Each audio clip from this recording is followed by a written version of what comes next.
Penguin Random House presents Make Epic Money, written and read by Ankur Warikoo.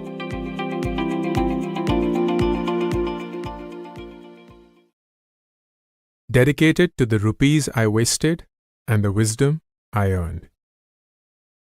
Introduction. Congratulations!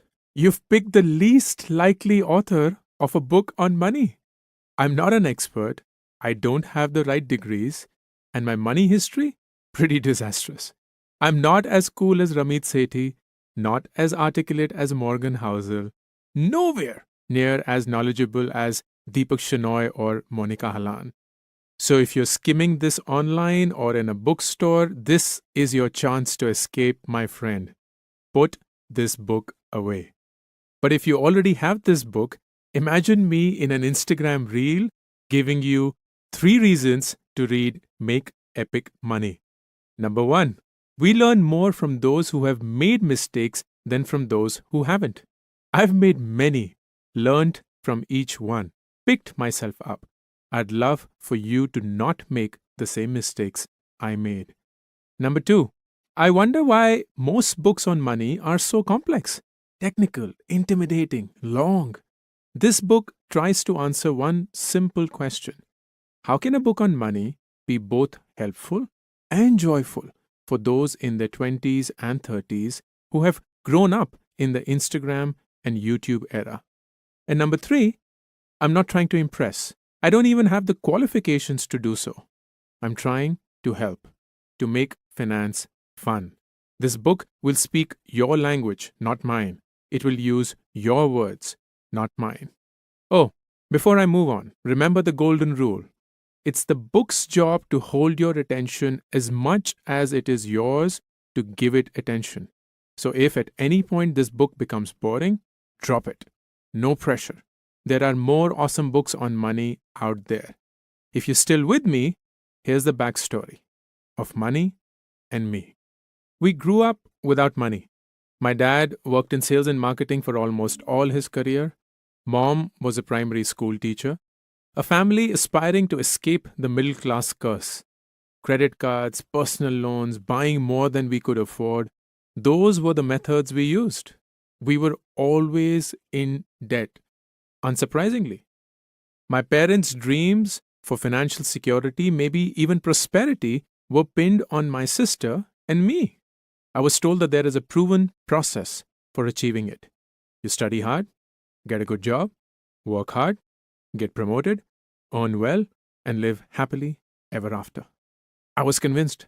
So I studied hard, became the teacher's pet, won a scholarship for a PhD in the US, pursued an MBA, became a management consultant, earned well, then became a founder with dreams of becoming a billionaire. I spent my 20s and 30s chasing a plan that I was convinced would work for me, until it didn't. At 39, I had no money in the bank. I'd stepped down as the CEO of my startup and had no source of income.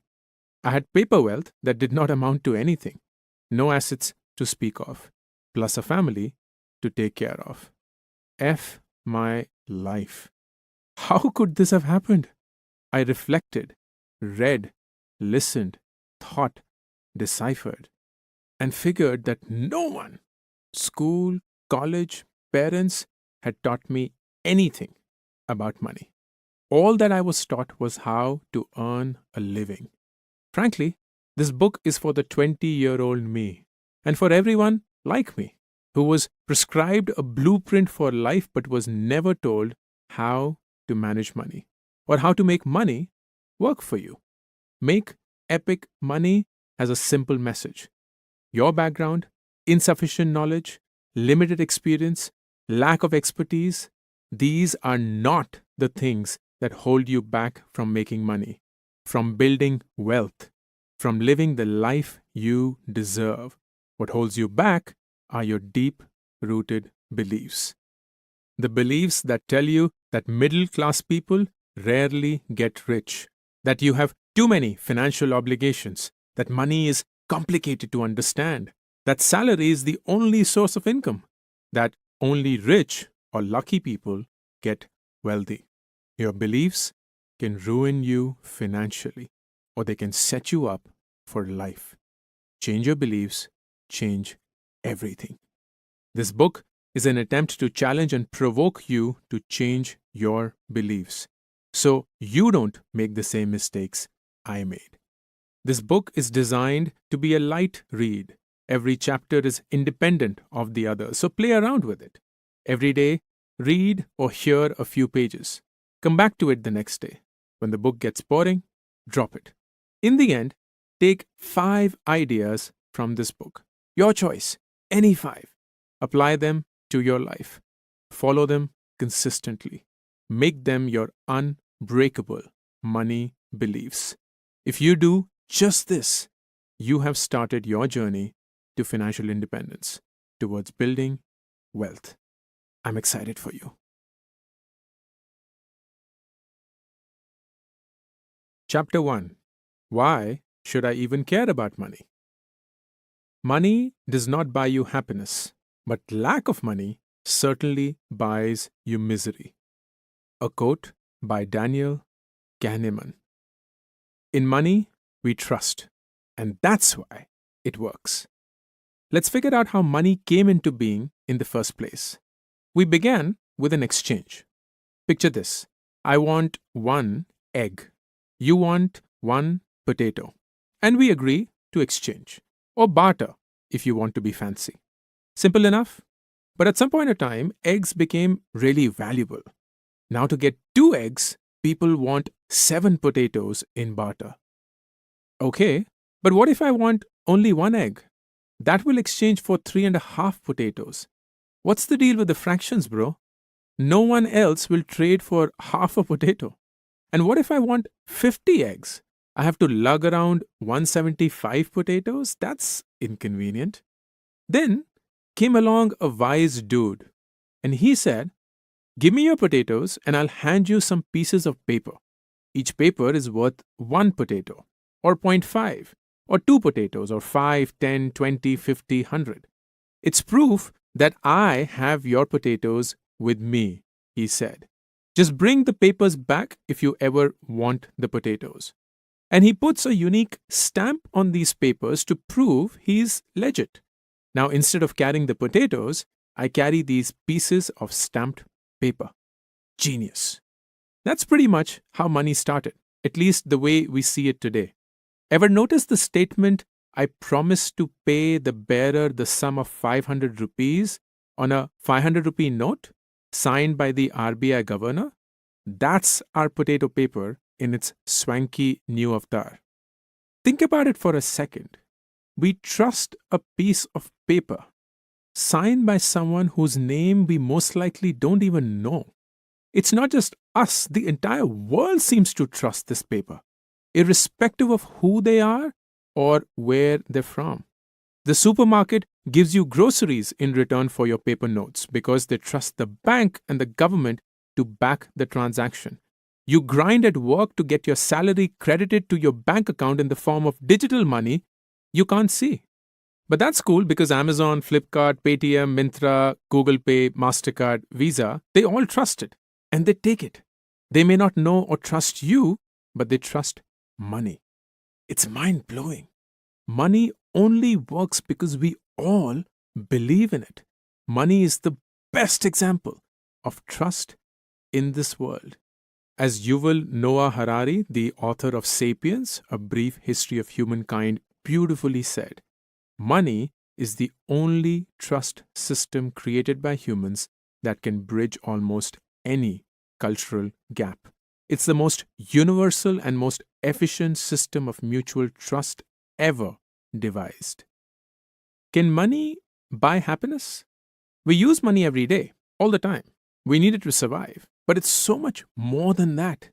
While you might look at money as something with which to buy things and luxury, the true power of money goes beyond that. Here are 10 things that money can buy. Number 1, peace of mind. Knowing that school fees, EMIs, salaries are covered. Knowing that everyone you're responsible for is taken care of. Number 2, health. Quality healthcare, insurance, healthy food, gym memberships, fitness classes, wellness programs. Number 3, Quality food. Junk food is cheap for a reason. It's bad for us. Good quality, healthy food is a luxury that money can buy. Number 4, safety. The privilege of having your own transport, living in a safe neighborhood, being able to afford security. Number 5, options. This college or that, a job for learning or money. Take a break from work or continue the grind. Money lets us choose. Number 6, comfort. A quality mattress, good shoes, warm clothes, heating, air conditioning, cool gadgets. Number 7, courage. Money backs us up when we take risks, cushions the fear of failure. It helps us explore, learn, and be audacious. Number 8, happy family. Money lets us surprise our parents, siblings, partners, friends with what they have always craved. Number 9, experiences. Travel, concerts, safaris, cruises, once in a lifetime events. Experience the best of what the world has to offer. And number 10, freedom. To slow down because we want to. Do more because we want to. Live life how we want to. The true purpose of money is not to help us buy things. The true purpose of money is to grant us freedom over our time, our choices, and the way we lead our lives. Imagine a world where you wake up at your own pace. There's no alarm. You have a lovely morning routine doing things you love. Have a nice chill breakfast. You feel no rush.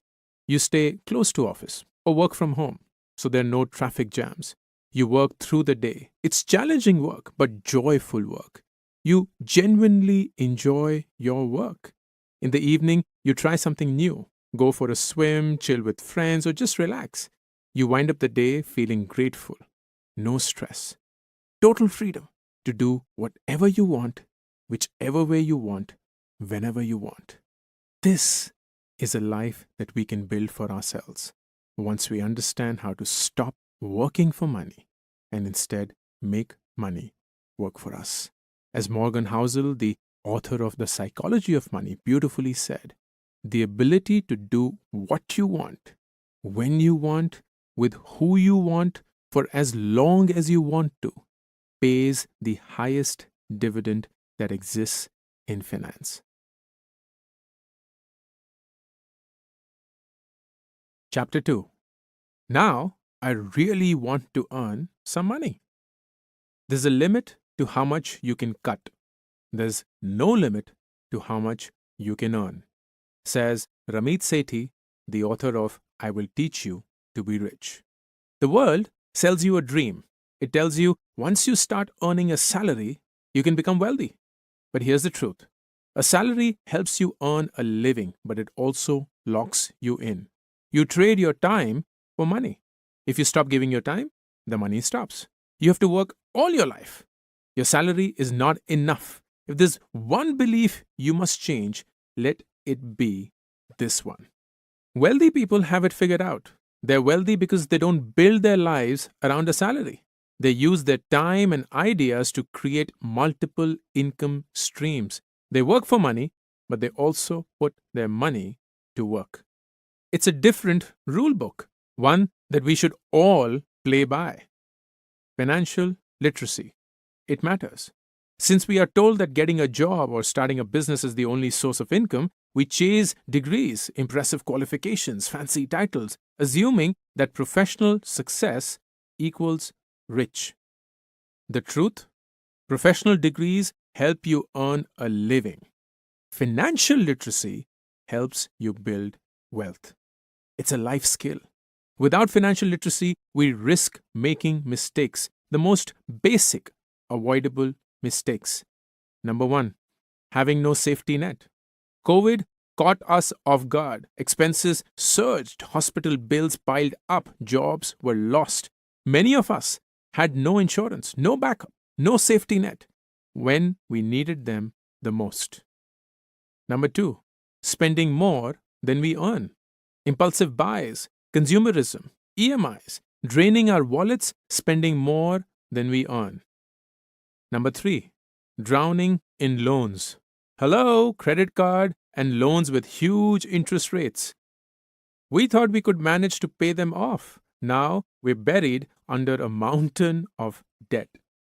Number 4, playing it too safe.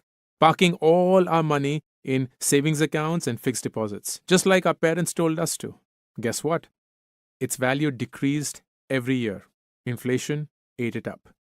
Number 5, no future planning.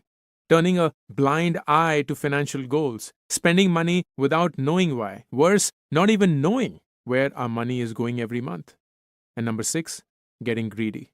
Investing out of greed, easy gains, get rich quick schemes, tip offs, makes us take the worst decisions. Investing out of fear of missing out, of losses or market crashes, of being stuck with dead stocks. This is what we do. Aam Aadmi, mango people. The wealthy, they play differently. They play smarter. The secret is learning to think like a wealthy person.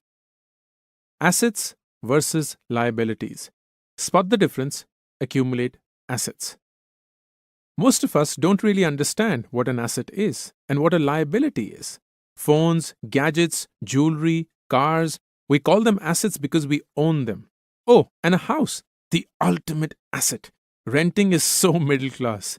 So we keep buying things we think are assets. Here's the only definition that matters. Does it earn you money? If yes, then it's an asset. No, then it's simply a possession, maybe even a liability. As Robert Kiyosaki, the author of Rich Dad, Poor Dad, beautifully said, rich people acquire assets. The poor and middle class acquire liabilities that they think are assets. Let's understand this with a few examples. A car, is it an asset or a liability? You buy a car, and as you drive out of the showroom, it hits you that you really didn't want it. You just wanted to show off to your friends, tell them you've arrived in life. So you reverse into the showroom, apologize, and ask, could you please take this car back? The showroom owner hasn't heard this before, but he's a cool guy. So he meets all kinds of people and he says, he'll take it back. I'll pay you 90% of the price you paid me. Wait, what the F just happened? Cars depreciate in value instantly. That's what happened. And they keep depreciating 10-20% every year. Plus loan interest if you've taken a loan, maintenance, insurance, repairs. Sorry, your car is a liability. You have to keep spending on it to own it. That doesn't mean one shouldn't own a car. Please do. It is your money. Enjoy it. But don't confuse it with an asset. It doesn't make money for you. What about a house? A house feels like an asset. You hope property prices increase. But if you live in it and don't intend to sell it, it's not earning you money. Instead, it takes money to run the house and makes you none. Taxes, repairs, maintenance, loan EMIs, liability vibes, anyone? But if you buy a house to rent out, that could be an asset generating monthly income for you. Your dominant goal with your money and time should be to build and buy assets, things that make you money. That is when you make money work for you. Ultimately, the biggest asset you have is yourself, your mind, your body, your education, your well-being. Eat well, exercise, learn. They open doors to new opportunities. Invest in yourself. For everything else, don't just look at the price tag. See the full cost of ownership. If it costs you money and loses value, it's a liability. Aim to get assets that generate cash flow. Assets that earn you money while you chill. Assets that cover your expenses. Assets that let you do the things you want to do. Keep liabilities to a minimum. Set up multiple income streams. It's not as hard as you think. Think about what you really enjoy doing or what you're good at.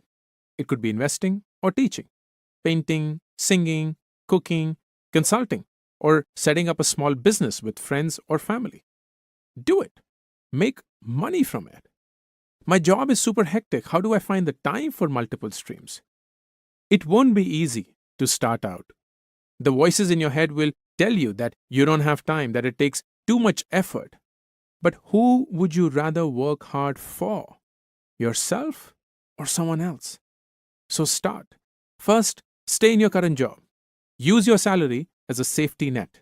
This way, there's no pressure to make money off your other income streams from day one. Then take out time from your day job. Early mornings, nights, weekends, holidays. Devote that to building or buying assets. The ultimate goal is to move towards a passive income stream where you don't have to spend your time to make money. Instead, your knowledge, your skill, your process, your money makes money for you through your assets. What you're doing is using an existing skill or developing a new skill and then actively spending time to make money from it. And then slowly begin to figure how to do the same without spending as much time. So, in summary, an active income is where you hustle and you earn money for the time you put in. It pays you for the time you spend and the specific work you do. You can have a side job even if you have a full-time job. It's perfectly legal in India. Just make sure that your employment contract allows it if you have a job and that confidentiality isn't breached. It can be converted to passive income after the initial setup if you use the right tools. Passive income, on the other hand, sets up a system that keeps making you money with minimal time investment. It's a self-sustaining income stream, steady, regular income regardless of your active work hours. You earn money while you sleep, literally. Needs setup and initial work. Once it gets rolling, minimum effort is required. Passive income is your ticket to financial freedom. Make it count. For example, you take on freelance projects. Active income would be to use your skills. Maybe you're a graphic designer, a writer, a web developer. Maybe you're good at teaching, baking, cooking, digital marketing. Maybe you're multilingual, capable of translating. Pitch these skills, provide part-time services, get paid. To convert to passive income, consider starting an agency. Hire folks who do the same work that you have done so far. Now they do the work.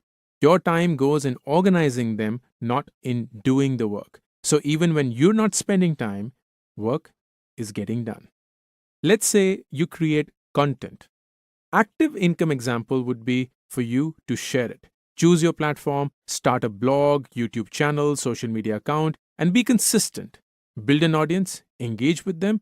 Authentic content will always win. For you to convert to passive income, once your content gains traction, money flows. Ads and sponsorships that earn you consistent money. You can also earn through affiliate sales. Say you want to take online courses. Active income would be you got an expertise, share it. Host live classes. You help others learn while you earn. For you to convert to passive income, record the lessons once and run them as self-paced courses. Upload them on platforms such as Udemy, Coursera, Skillshare, or perhaps on your own platform. Say you invest in stocks. Active income would be for you to do the research around stocks, technical analysis, fundamental, trade, futures and options. Be on the screen as soon as the market opens. Passive income would be mutual funds. Portfolio of stocks managed by an expert for you. You buy, they manage, and you earn. The performance of companies drives your returns over the long term. Say you want to get onto the property train. Active income would be to have a flat, a room, or even parking space, and you get smart with your space and rent it out. Might come with hassle, rent negotiation, collection, maintenance. Some folks love it, some would prefer otherwise. If you want to convert it to passive income, you invest in real estate investment trusts or REITs instead. You can buy them just like stocks. Your investment grows with the rental income they generate. Let's say you wish to learn through royalties, which is a great example of passive income. And creative people, this one's for you. If you're a photographer, sell photos on stock image sites and you earn per download. If you're an artist, license your artwork, collect royalties for each sale or use. If you're a musician, make music and earn royalties from songs being streamed. If you're an author, write a book. Better still, an ebook. Collect royalties on each sale.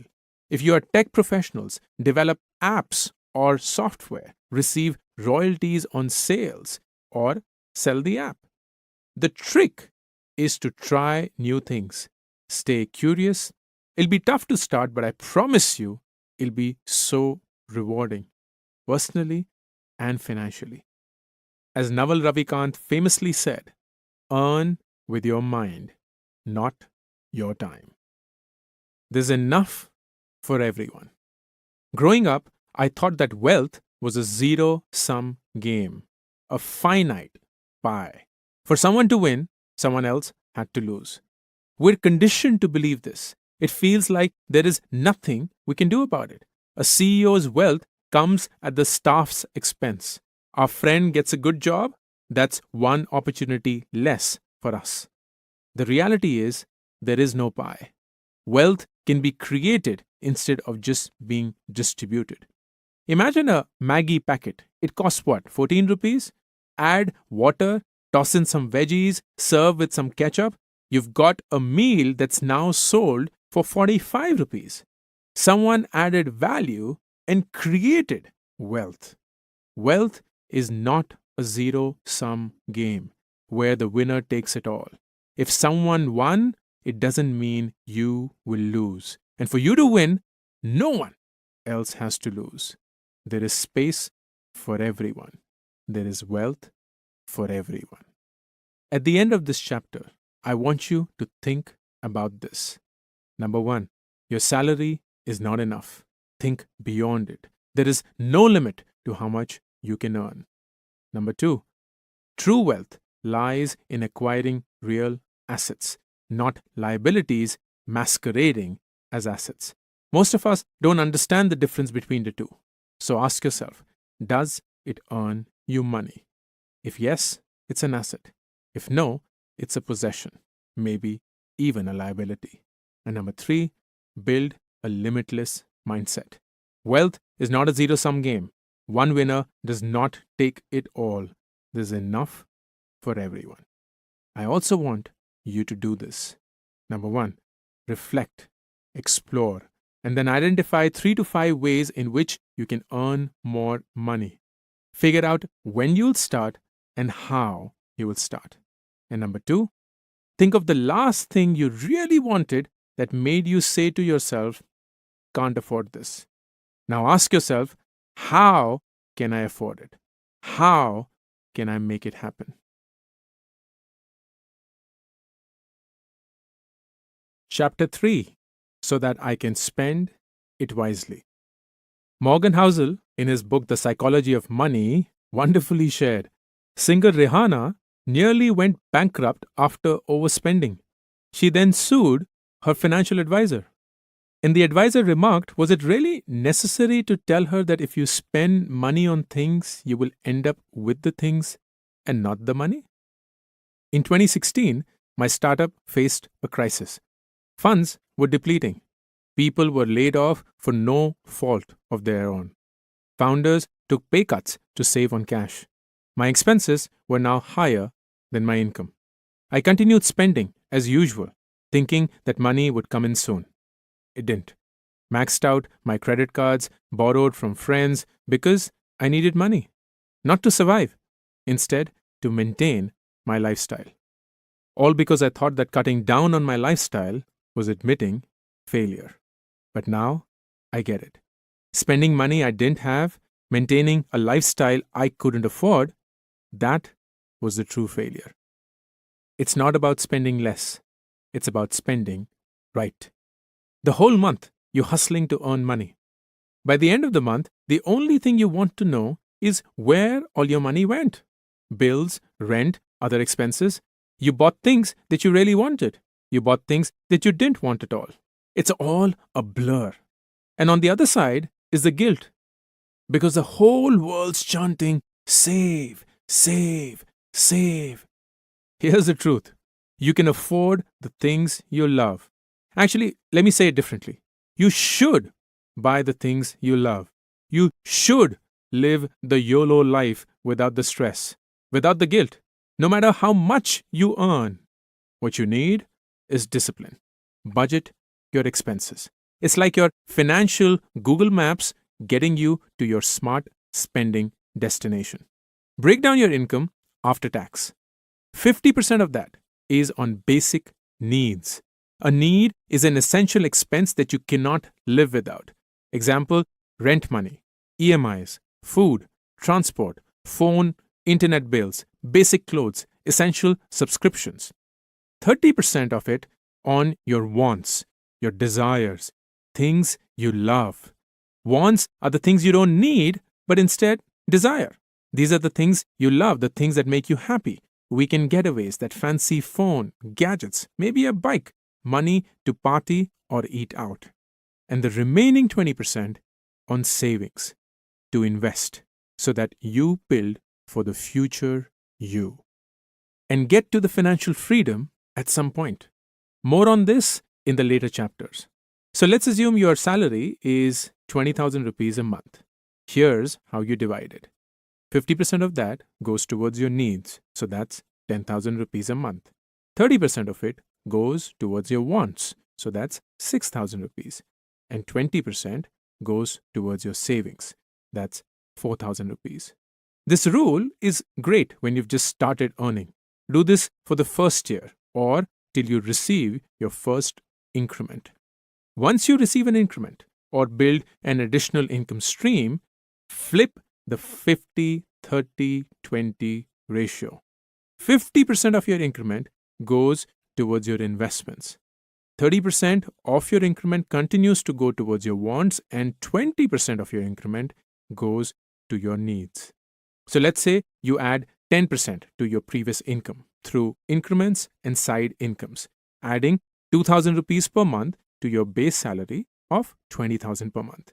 Your salary will still be split using the 50 needs, 30 wants, and 20 savings rule. The reverse ratio will only be applied to your increments, which is 50 towards savings now, 30 towards your wants, and 20 to your needs. So of the 2,000 rupees increment that you've got, 20% of it go towards your needs, so that's 400 rupees, 30% towards your wants, so that's 600, and 50% towards your investments or savings, and that's 1,000 rupees. So when you add the two, which was your original salary, split into 50 needs, 30 wants, and 20 investments, and your new increment, which is split into 20 needs, 30% wants, and 50% investments, you get your new budget, which is needs 10,000 plus 400, and that's 10,400. Wants 6,000 plus 600, that's 6,600. And investments, that's 4,000 plus 1,000, 5,000. In this way, you ensure three things. Number one, your needs do not grow with your income, which is a big mistake people make. Number two, you keep building up the ratio towards your investments.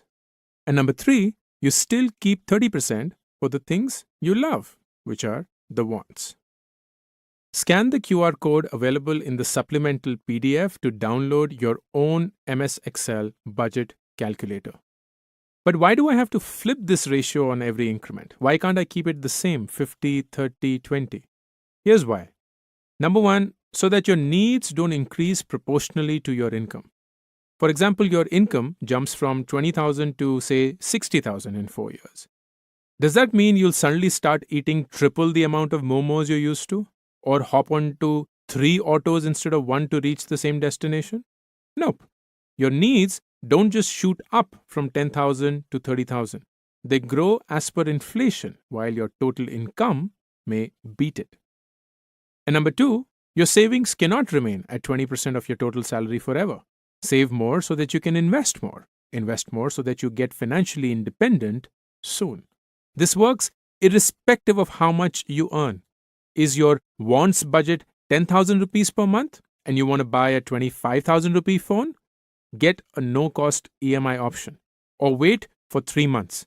It fits in your budget, gets you disciplined about spending, forces you to cut your spending on the things you don't love and don't want so that you can spend on all the things you do want. As Warren Buffett wonderfully once said, if you buy things you do not need, soon you will have to sell things you need. Before you spend, pause. Ask yourself this: does it make sense for me? A weekend getaway with the gang sounds tempting, but there's also that phone you've been saving up for, and it's almost within reach. But beach, mountains, memories, right? FOMO kicks in hard. Take a pause. Reflect on the why before you buy. Is this trip genuinely for the joy, or is it about not wanting to be left out? Always check, is this something I really want? Or do I just want it because everyone else wants it too? If it's what you want, adjust your finances and go ahead. If not, say, nah, not this time. FOMO and peer pressure make it tough to say no, even if it's beyond your budget. What's the real cost? Before you spend that money, check for hidden costs. Those are not upfront but lurking around somewhere. Buying a new car? The ex-showroom price tag is just the beginning. Add costs you don't immediately see: registration fees, insurance, taxes, maintenance, plus rising fuel costs, parking charges. Buying a house? You pay the price, and then the brokerage, registration, property tax, plus the down payment, the interest on the loan, and once you're in, the maintenance kicks in, the repairs. Hey, maybe even your weekend getaway trip will have hidden costs. Renting a car once you're there, or that one beer that turns to 10. Figure out the real cost. Ramit Sethi, in his awesome book, I Will Teach You to Be Rich, calls them phantom costs. You don't see them, you don't believe in them until you see them. Let's ask a big question. Buy or rent a home? We're always told home ownership equals the wisest financial decision, plus ultimate life achievement, top tier adulting, plus the biggest logical justification. If you're paying rent, you might as well pay the EMI, right? Well, not always. Here's the unspoken truth. When we decide to buy a home, it's almost always an emotional decision. We buy because we want to belong somewhere, to put our names on that door. We buy because we're afraid that someday we won't be able to afford the soaring rents. We buy because we want security, to know that we'll have a roof over our heads no matter what. We buy because that's the only way we'll get married. Parents want financially well-off partners for their kids. All valid, by the way, but all emotions. I'd argue, before you let emotions in, let your rational side take over. Run the numbers first, because emotions will eventually come in, irrespective of anything else. Introducing rental yield, a cool insider secret. Rental yield is equal to the annual rent you pay divided by the property value, multiplied by 100. So picture this.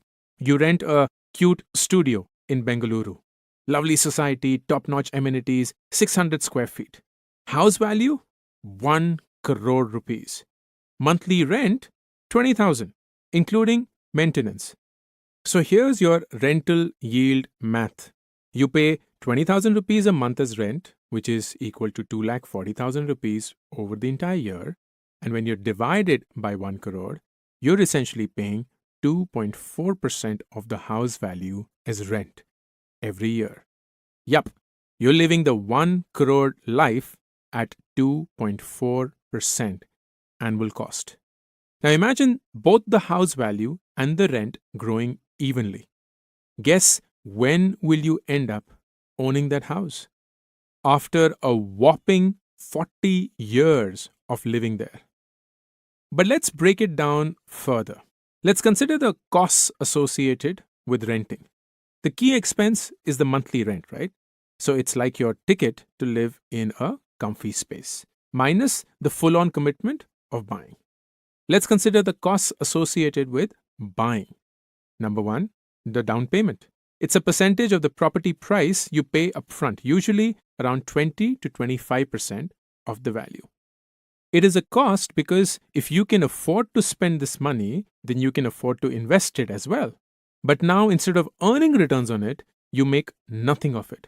That's an opportunity cost. The second is the EMI and the interest. If you take a loan, you have to pay EMIs every month. It's like your new rent, but to the bank instead of the landlord. And don't forget the interest. For a 50 lakh home loan, you pay an additional 58 lakh as interest over a 20-year period. What the F? Number three, registration costs.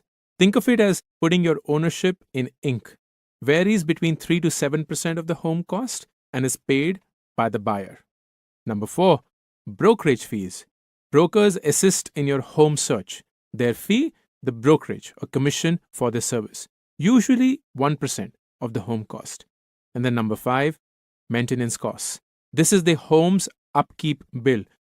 From electricity to plumbing, it keeps everything running smooth. It's the price you pay to keep your home a sweet home.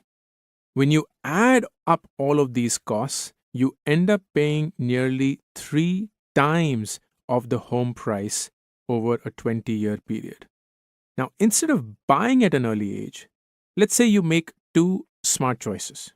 Number one, you invest the down payment for the next 10 years as a lump sum amount. And number two, you invest the difference between what would have been your home loan EMI and the rent as a monthly SIP or a systematic investment plan. Then over a 10-year period, you will build enough corpus to buy nearly 50 to 70% of your dream home on a down payment. Don't trust me? Do the math. Scan the QR code available in the supplemental PDF to view the projections in an Excel sheet. Now, when I say this, don't get me wrong. I'm not saying don't buy a house. Just don't buy it when you're young. When you're young, number one, renting gives a higher standard of living within your budget. Rental yields are very low in India, between 2 to 3%. So your monthly rent is kinder on your wallet. You might not be able to buy the posh apartment with a view, but you can definitely rent it. Number two, renting frees up funds for investment opportunities. That down payment money, you can invest it elsewhere. Stocks, bonds, or even to start a side hustle that gives you a shot at growing your money. And number three, renting keeps life flexible. You're not tied down to one spot, at least not early on. Got a job opportunity in another city? Want to explore different neighborhoods? Perhaps even move countries? Renting lets you do it without the stress of selling a house. It's like having a backpack instead of a suitcase. You're ready to move whenever adventure calls. Picture your early 20s. You don't have a clue where you'll end up in a few years. Renting feels like your passport to changing cities, to changing jobs, all without being tied down. Plus, let's face it, cash is always short. Fast forward to your mid-30s. You've got a clearer roadmap of where you want to be. Settling down in a certain city, buying starts to make more sense. Financially, you've leveled up too. That down payment money you invested in your 20s, by now it's grown to a respectable amount.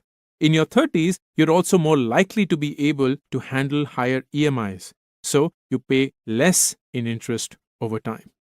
The verdict? There's no one-size-fits-all answer. My parents got their home at 50. I jumped in at 40. When to buy? That's your call. Always. Ultimately, Only you can decide what's right for you. Just make sure it's right for you. Financially, run the numbers. Emotionally, do it only if it brings you joy. Stay away from bad debt. Today, it's extremely easy to accumulate debt. Easily available credit cards, tempting buy now, pay later schemes. Bad debt is any loan that you take for a non essential item or a depreciating purchase. Car loans, credit card, consumer loans, potentially bad debts. Did you know credit cards can hit you with a whopping 35 to 40% interest rate? Compare that to the 8-9% on home loans or 10 to 12% on education loans. Seriously, what the F? Always pay off your credit card bill in full. Don't fall for the minimum amount due trap. Your bank asks you to pay just 5 to 10% of the outstanding balance. Sounds like a sweet deal, right? But the outstanding amount accrues interest. Your debt escalates. Your due payment increases. Plus, your credit rating is affected. Credit cards give you the illusion of free money. You start thinking you're rolling in cash when you're really not. It's like taking a loan while hoping you'll magically pay it off later. Treat your credit card like a cool debit card. Swipe it only when you've got the cash ready to go or when you're sure you'll have it next month. Here's how to use credit cards to make you money. Number 1, interest-free loans. Credit cards offer a 30 to 45-day interest-free period. It's like a mini loan for whatever you need. So if you make a big purchase using a card early in the month, invest that amount in a short-term debt fund. You earn some happy money for free. Never say no to free money, my friend. Number 2, improved credit score. Your credit score, which is also called the CIBIL, CIBIL score, determines credit worthiness. It increases based on how consistently you pay off your loans and how many loans you have. Higher score is equal to a better credit profile.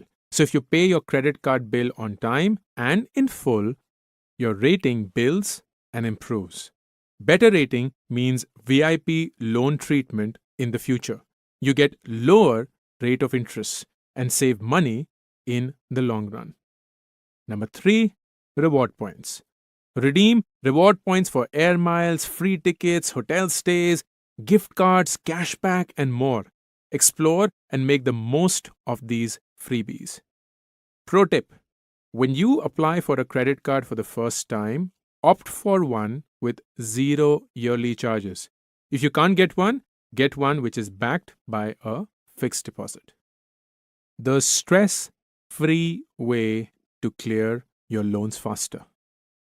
The only principle you need to know: reduce the loan tenure so you can reduce the interest you pay. Here's how you can pay off a 25-year loan in just 10 years. Let's break down the loan basics. Your EMI is equal to the principal that you pay to clear the loan plus the interest that you pay to the bank. In the initial phase, you pay more interest and less principal, so the banks reap profits. Over time, you pay more principal and the interest declines. The trick is to slash your interest costs as early as possible. There are 2 ways to save interest on loans. Number 1, pay extra EMIs every year. And number 2, keep increasing your EMI every year. So for example, say you've taken a 40 lakh rupee loan at 8% for 25 years. Every year, if you pay 1 extra EMI, so instead of 12 EMIs, you pay 13 EMIs, plus increase your original EMI amount by 5% every year, you will clear your 25-year loan in just 12 and a half years. What if you increase your EMI by 10% every year? You will clear your 25-year loan in just 10 years. You will also save 50% in interest that you would have paid over 25 years. The best part? It doesn't matter what the loan amount is. This maths always works. Let me repeat. If you give one extra EMI every year, plus increase your original EMI by 10% every year, you pay off a 25-year loan in just 10 years. Scan the QR code in the supplemental PDF to see how it works in MS Excel. You have extra money in hand? Should you pay off the loan or invest the money? Check for 3 things. Number 1, the interest that you're paying. If it's greater than 10%, then consider prepaying because the loan is expensive. If it's less than 10%, consider investing the extra money in mutual funds. You can potentially earn a better return over a period of time. Number 2, check how old the loan is. If it's more than 75% lapsed, do not prepay because in this case, you're paying more of the principal amount than the interest. If it's less than 75% lapsed, consider prepaying. You will save on interest. And the third thing to check for is the outstanding amount. If it's greater than the extra cash you have, pay and reduce the term of the loan, but not the EMI. If it's less than the extra cash, pay in full and close the loan.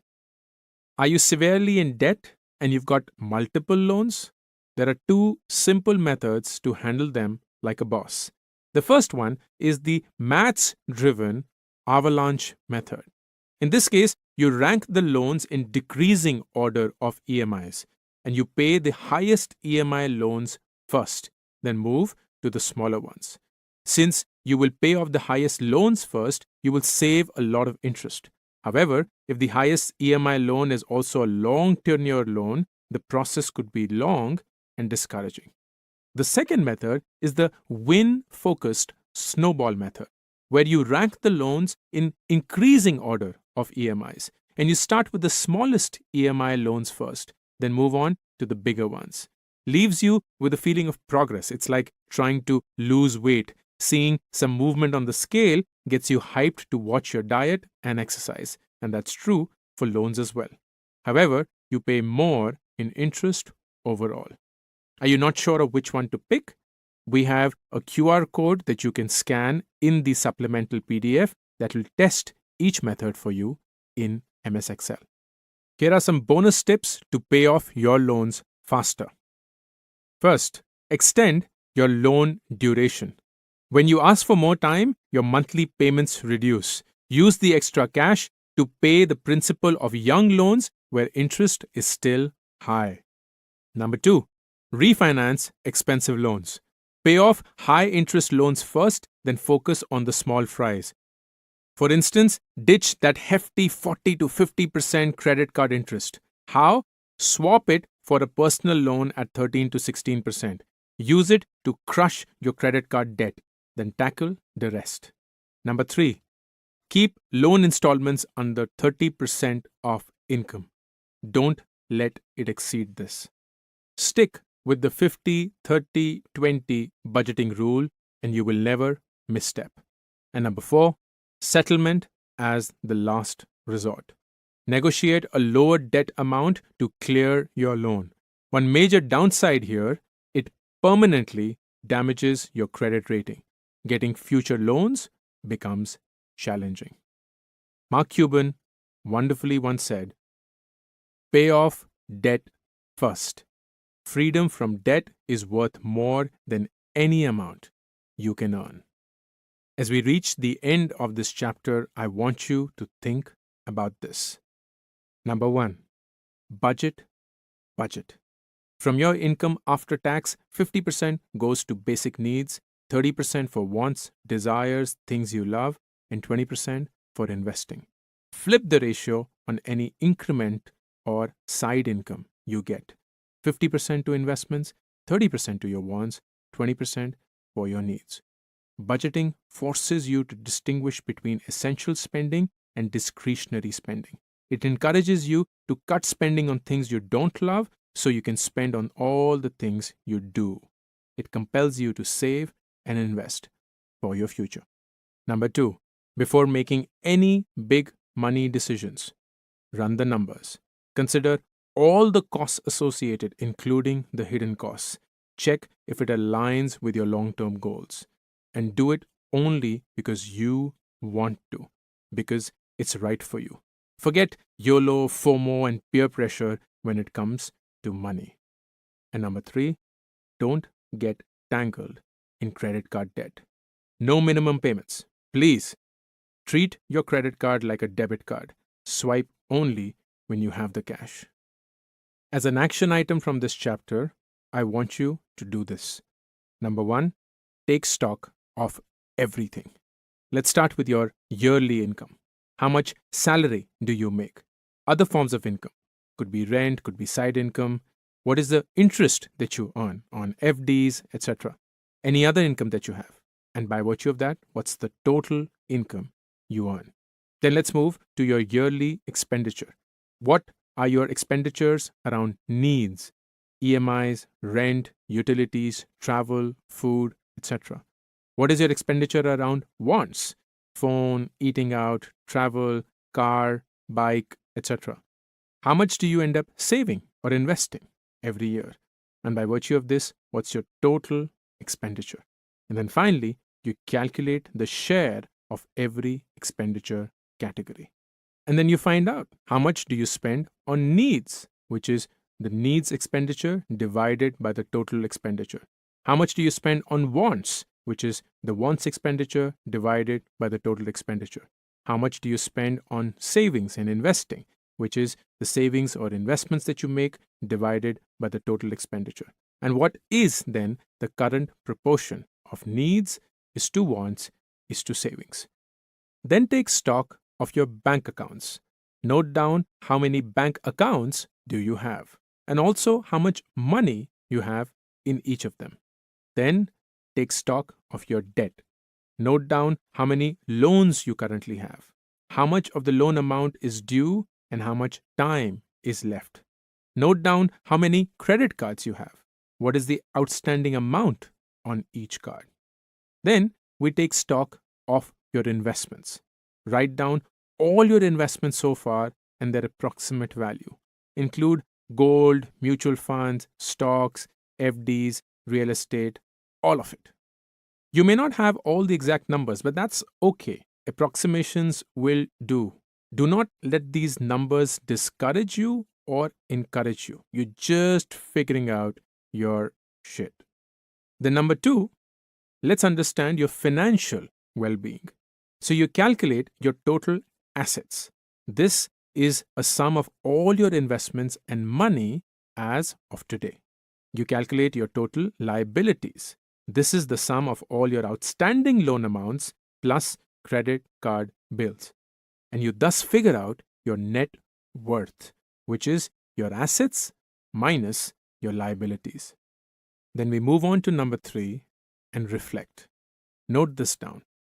Was it easy for you to figure out your financial data?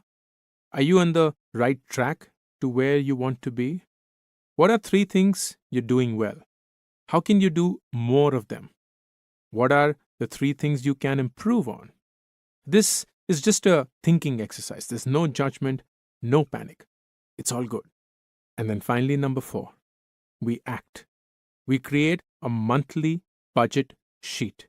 You can scan the QR code in the supplemental PDF for an easy budgeting tool in MS Excel. Use it to track how much you spend, save, and invest. Start with at least 20% savings. As your income grows, ramp it up to 50%. You then pay off your loans faster. Pay one extra EMI every year. Increase your EMI every year, say, by 10%. This reduces a 25-year loan to just 10 years. And then finally, clear your loans, especially the high-interest ones, as fast as you can. Refinance all credit card debt with a personal loan. It's much cheaper. Extend loan duration of old loans to reduce their EMI. Use the extra cash to pay off young loans faster. Settle as the last resort. This dents your credit card score forever, though. Chapter 4. But people tell me I should save. If you don't build the habit of saving while your salary is small, you will never be able to save when you begin to earn more. For 10 years, I took a below market salary. Instead, I opted for equity in my startup. Intentionally, I paid myself last, gambled on equity, but ignored savings, convinced it would give me much higher returns. When things didn't work out as expected, I was cash strapped, with barely enough to get by. When I needed money the most, I found myself with the least. Saving isn't sexy. We should save. We get it. For the future, for our marriage, for our kids, for retirement, blah, blah, blah. Heard it all before.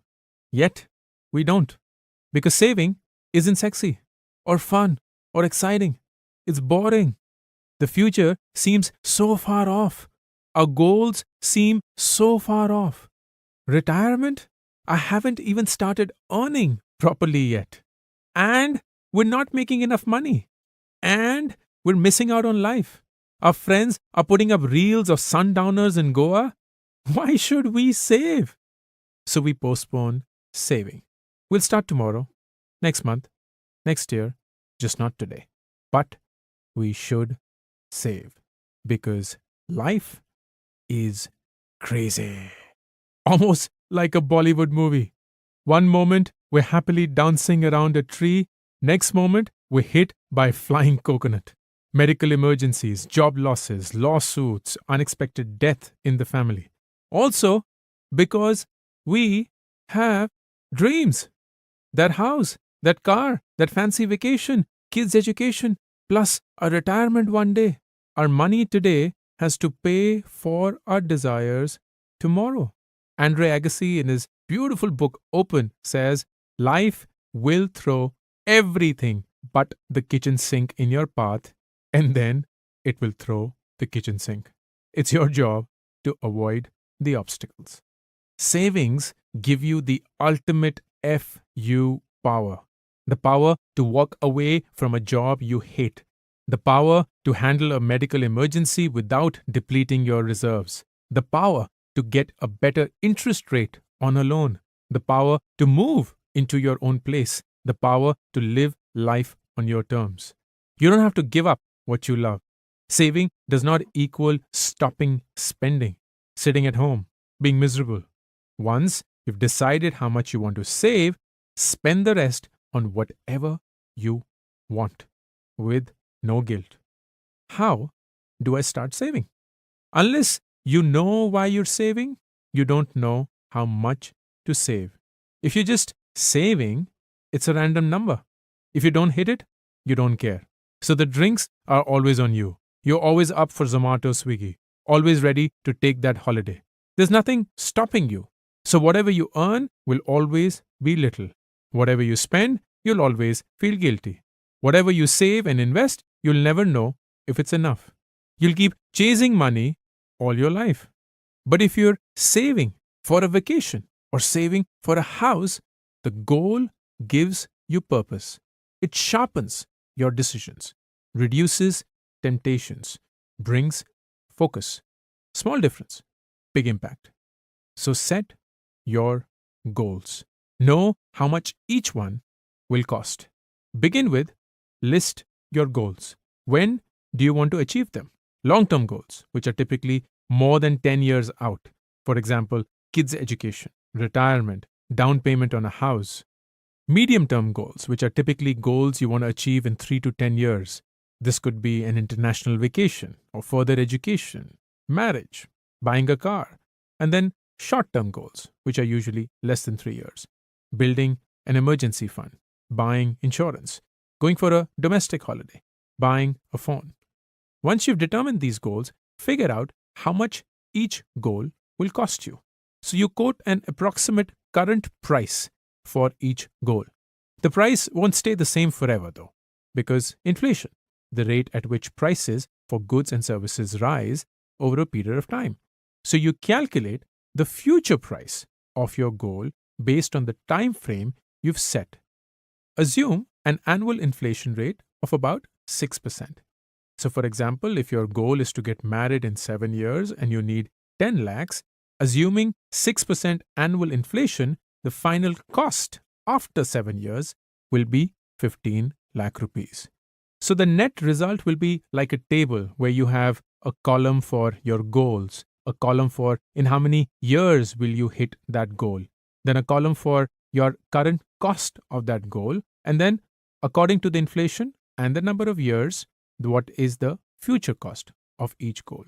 To visualize this table, we've attached a screenshot of something which could be a goal for you in the supplemental PDF. Go take a look. And once you have your goals and the cost that these goals will cost you in the future, you build the saving mindset. Your target should be to save at least 20% of your salary. Remember the 50-30-20 budget rule? 50% of your salary on your needs, which are essential spends, then 30% of your salary on your wants, desires, because hey, you have a life, and then 20% of your salary on your savings, and thus investments for your short, medium, and long-term goals. And you save first and spend later. Most of us think that saving is income minus expenses. That's wrong. What if expenses go haywire 1 month? Does that mean you won't save? As soon as your income is credited, divert 20% to your savings. Automate that process through SIPs by sweeping it to a different bank account, whatever it takes. Because savings is equal to needs minus ego. Your needs, your rent, grocery, electricity, and other can't avoided essential bills. But enter your ego. The new iPhone that you want, the Starbucks coffee you must have every day to look cool, those cool sneakers, that high-end gym membership. When you take out your ego expenses from what you're left with after your needs, that's savings. So save first. And then don't just save, invest. We were always told to save, but that for most of us meant keeping that money in a bank account. No, we save to invest, not to let the money rot in a bank account. These investments will generate returns to cover your short, medium, and long-term goals. And where to invest is just as important as how much to save. Savings means nothing if you don't invest wisely. That doesn't always mean investing where you get the maximum returns. It means understanding how different investments work for different goals. Mix and match to hit your goals. We will cover this in detail in the chapter titled, But What I Really Want is to Grow My Money.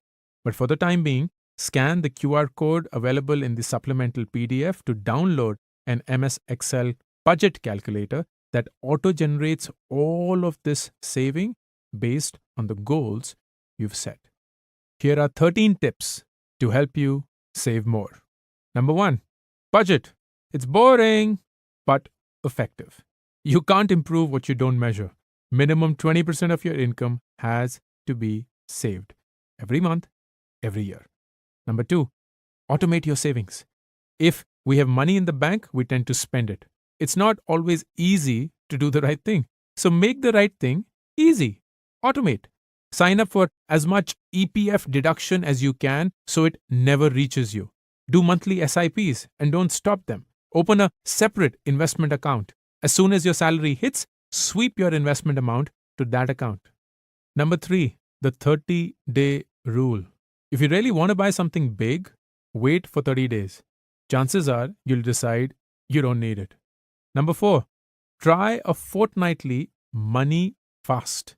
Once a week or fortnight, don't spend on anything. Anything.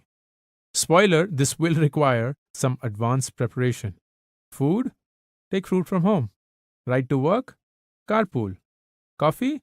Your office coffee machine was made for this non-spending day.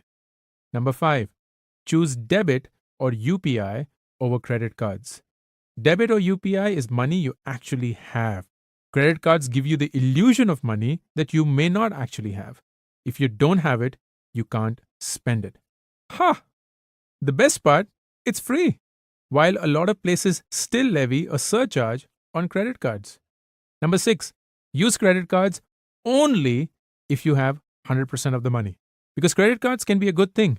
30 to 45 days of an interest-free loan, improved credit rating if you make the full payment every month, and rewards and vouchers. Who doesn't want those? But only if you have the full amount. Number 7, make shopping lists and stick to them. It's a fact. A list makes us stick to it. Do this even if you're buying online. Number 8, rent if you're not a frequent user. Nowadays, everything is on rent, be it cars, gadgets, or gowns. So don't buy things you wouldn't use frequently. In our parents' time, renting was shocking. Today, the mantra is reduce, reuse. Do that. P.S. I rent my camera lens. The ones I like are insanely expensive, and I pay peanuts to use them for 7 days a year at most. Number 9, buy bigger sizes. Bigger sizes tend to be cheaper per unit. If you have the storage space, buy larger packs, particularly non-perishable items. Number 10, use deal or discount sites.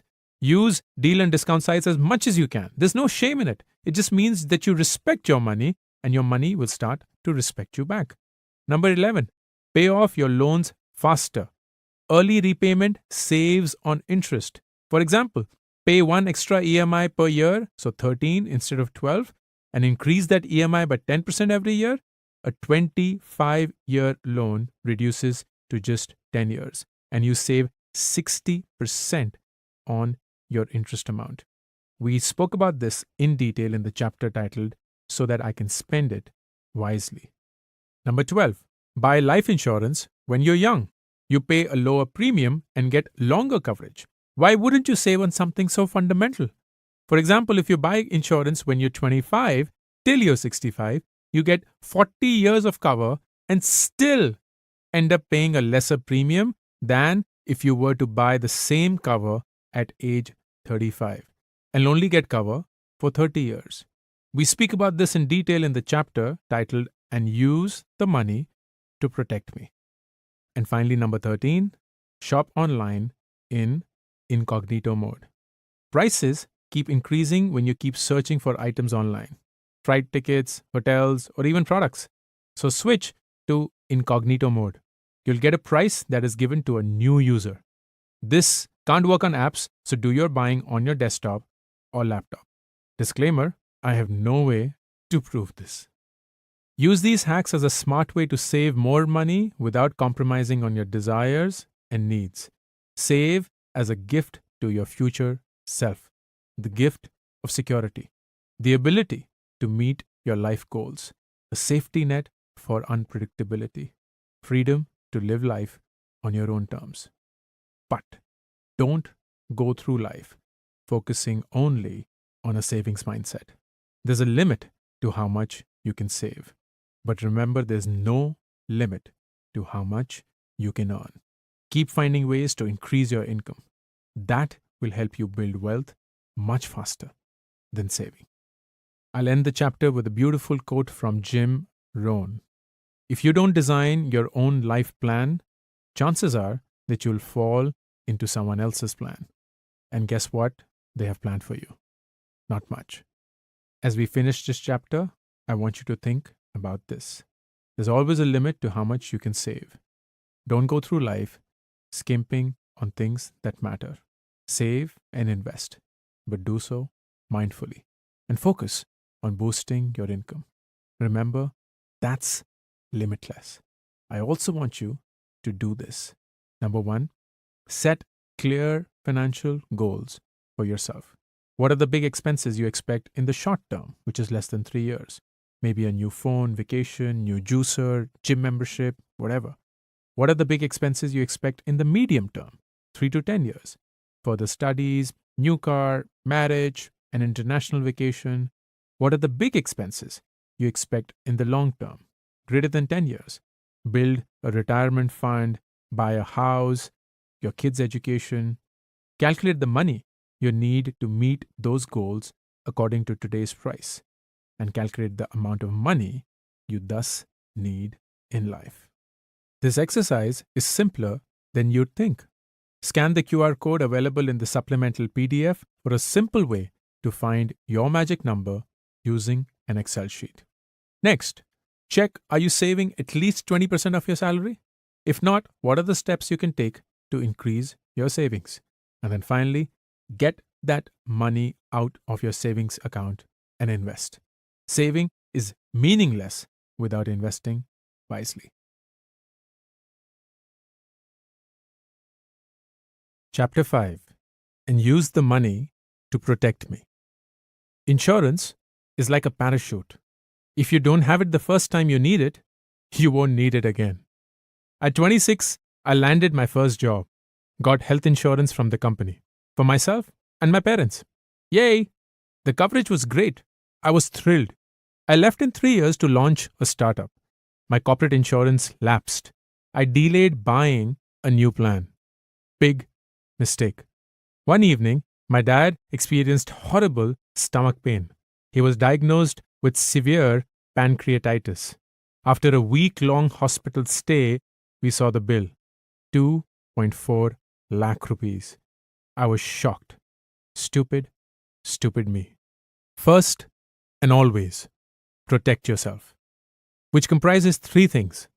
Number 1, get health insurance to keep you steady amid surprise medical emergencies. Number 2, get life insurance for when the unimaginable occurs: death, disability, accidents. And number 3, build an emergency fund for everything else. Let's start from the beginning. Insurance. Insurance is a deal that you make with a company to give you financial protection in case shit happens. Think of it as a small token amount you pay to receive a huge sum of money should you need it.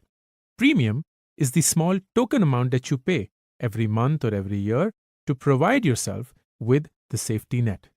And cover is the maximum amount you can avail when the need arises or the event for which you have taken insurance happens. Let's talk about health insurance, protection against surprise medical bills. The best age to get health insurance? Your 20s. Starting early is boss level thinking. Here's why. Number 1, low premiums, high cover. Get this, when you're young and hopefully bossing your health game, your chances of hospitalization are lower. So insurance companies cut you a killer deal. You pay less and you get better cover. Number 2, you get a no-claim bonus. If you don't claim health insurance, many insurers reward you with a no-claim bonus. It's a discount or an increase in coverage that piles up over the years. When you're younger, chances are high that you will get the no-claim bonus. Because, hey, youth. And number 3, lower rejection rates. You're less likely to be rejected due to pre-existing health conditions. As we age, health issues can arise. Getting coverage while young ensures you're shielded from potential old people problems. How do you decide the coverage you need? It's hospital days per year multiplied by the hospital room rate. Assume the number of days you might spend in a hospital per year. A good personal ballpark is, say, 10 to 15 days. Now check the minimum hospital rate in and around your city, say 25,000 rupees per day. Crunch the numbers. Days multiplied by rate equals your tailored coverage. In the example above, 10 days into 25,000 rupees, a coverage of 2.5 lakhs. For your parents, consider around 25 to 30 hospital days. So 25 to 30 days into the rate is equal to their coverage. Family floater plan sounds like a sweet deal.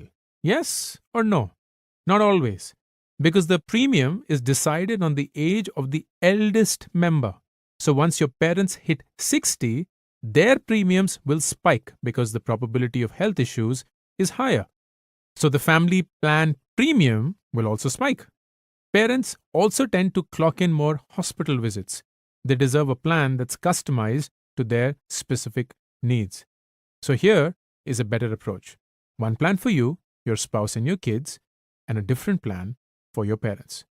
What if you already sorted with corporate health insurance? You still need personal cover. Here's why. When you switch jobs, your corporate cover ends. So does your no-claim bonus. All that healthy living for nothing. Plus, the waiting period for pre-existing diseases, also called PEDs, is reset. It starts all over again. In India, You can have two health insurance plans at once. For cashless payments, only one plan can be used at a time. After the cashless bit, you can use the second plan for the remaining expenses. For instance, your hospital bill is for 4 lakh rupees. Your corporate plan is for 2 lakh and your personal plan is a 3 lakh cover. So you use the 3 lakh from your personal plan for cashless payment and pay 1 lakh in cash, which you claim reimbursement from your corporate plan. Second reason to have a personal plan in addition to a corporate health insurance plan is because most corporate plans have a co-pay option. It's like splitting the medical bill with the insurance company. You usually chip in around 10 to 20% of the cost. The company handles the rest. It's meant to avoid misuse. But with personal insurance, there is no copay. And the third reason is a corporate plan might not include all treatments or procedures. Corporate insurance plans might skip specific medical treatments or procedures because they are the same for all employees irrespective of their needs. With a personal plan, you're in control, tailoring your coverage to match your requirements. No compromise, no shortcuts, just the protection you need. Top 3 things to look out for in a health insurance plan. Number 1, pre-existing disease coverage, also called PED coverage. Make sure your plan covers past health issues. Then check the wait period. How long do you have to wait for PED coverage? Around a year is okay. Any longer is not. Second, no room rent limit. Pick a plan that doesn't put a cap on room costs. You deserve the freedom to pick your room without stress about extra expenses. And number 3, cashless hospital network. Look for plans linked to hospitals that offer no cash bill settlement. Check how many such hospitals are nearby to avoid long drives during emergencies. How to buy health insurance. First off, buy directly or online and not through insurance agents. They've got their sneaky commissions built into the cost, making your policy more expensive. A good place to buy is Policy Bazaar. They've got all the plans lined up for you to choose from, making it as easy as ordering pizza. It's like the Make My Trip or Ixigo of the insurance world. If you're completely clueless, you can choose the services offered by Ditto Insurance. They offer unbiased consultation tailored to your needs. Sadly, none of these companies are paying me anything for this shout out. And here's a pro tip. If you already like a specific insurance company, go straight to their website and make the purchase. Life insurance, protection for the fam. Life insurance is an old people thing. No, just like health insurance, getting your life insurance when young means lower premiums. Early bird FTW. The sweet spot from 25 to 35 years of age. You get the right blend of coverage and cost. Buy it till your retirement. Think long term. So if you're 25 and will retire at 65, take a life insurance plan for 40 years. It's a safety net for your loved ones, especially if you're the main provider. In case, God forbid, something happens to you, they won't be left in a tough spot. They will have the financial backing to continue their lives. The 3 main plans you need to know about. Number 1, term plan, offering low premium and the highest coverage. It provides coverage for a set period of time, 10, 20, 30 years, and so on. You pay an annual premium to the company. In the event of your death, your family gets a payout. If you stay healthy till the term ends, you get nothing. Sounds like a waste of money. But wait, number 1, you get max cover at the minimum premium, since the company owes you only in the event of death. As of 2023, you pay approximately 11,000 rupees per year for a 1 crore cover if you're around 25 years of age. Number 2, you pay a steady annual premium, but its real value declines over time because it's getting cheaper for you. How? The rising cost of living caused by inflation. The value of the 11,000 will feel like 6,000 a year when you're 35 and feel like 3,500 a year when you're 45. And the last reason, the premium qualifies for a tax deduction under Section 80C. The second type of life insurance plan is called an investment plan, which blends insurance and investment. So you pay some part for the insurance cover, the rest is invested, stocks or bonds.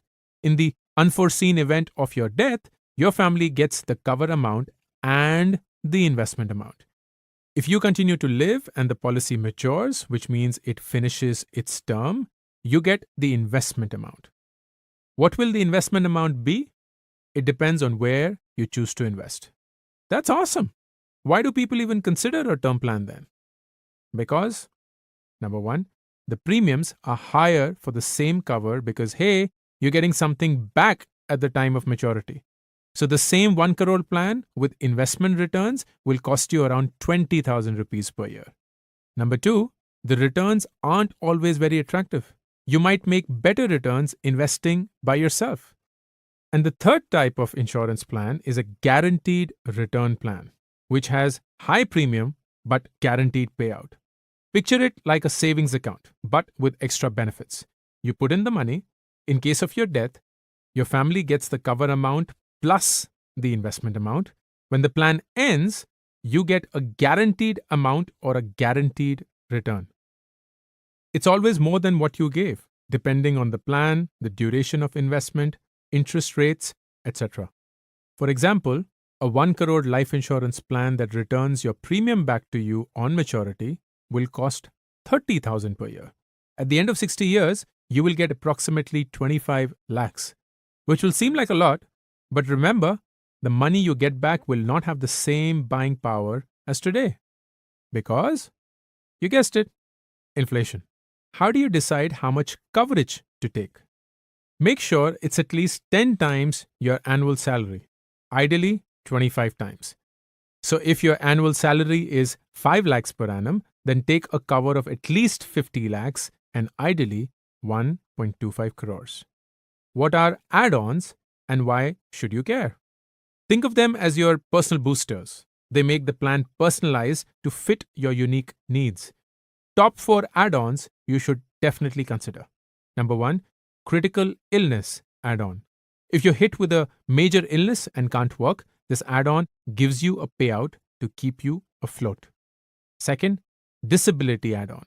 Say you can't work due to a disability, this add-on steps in with a payout to keep things steady. Number 3, premium waiver on critical illness. If critical illness strikes, future premiums are put on pause. You get to focus on your recovery. And number 4, premium waiver on disability. If you're disabled, this add-on waives off your premiums. Your coverage is kept intact. How do you pick the right life insurance company to partner with? Number 1, brand reputation. Choose a company with a solid track record.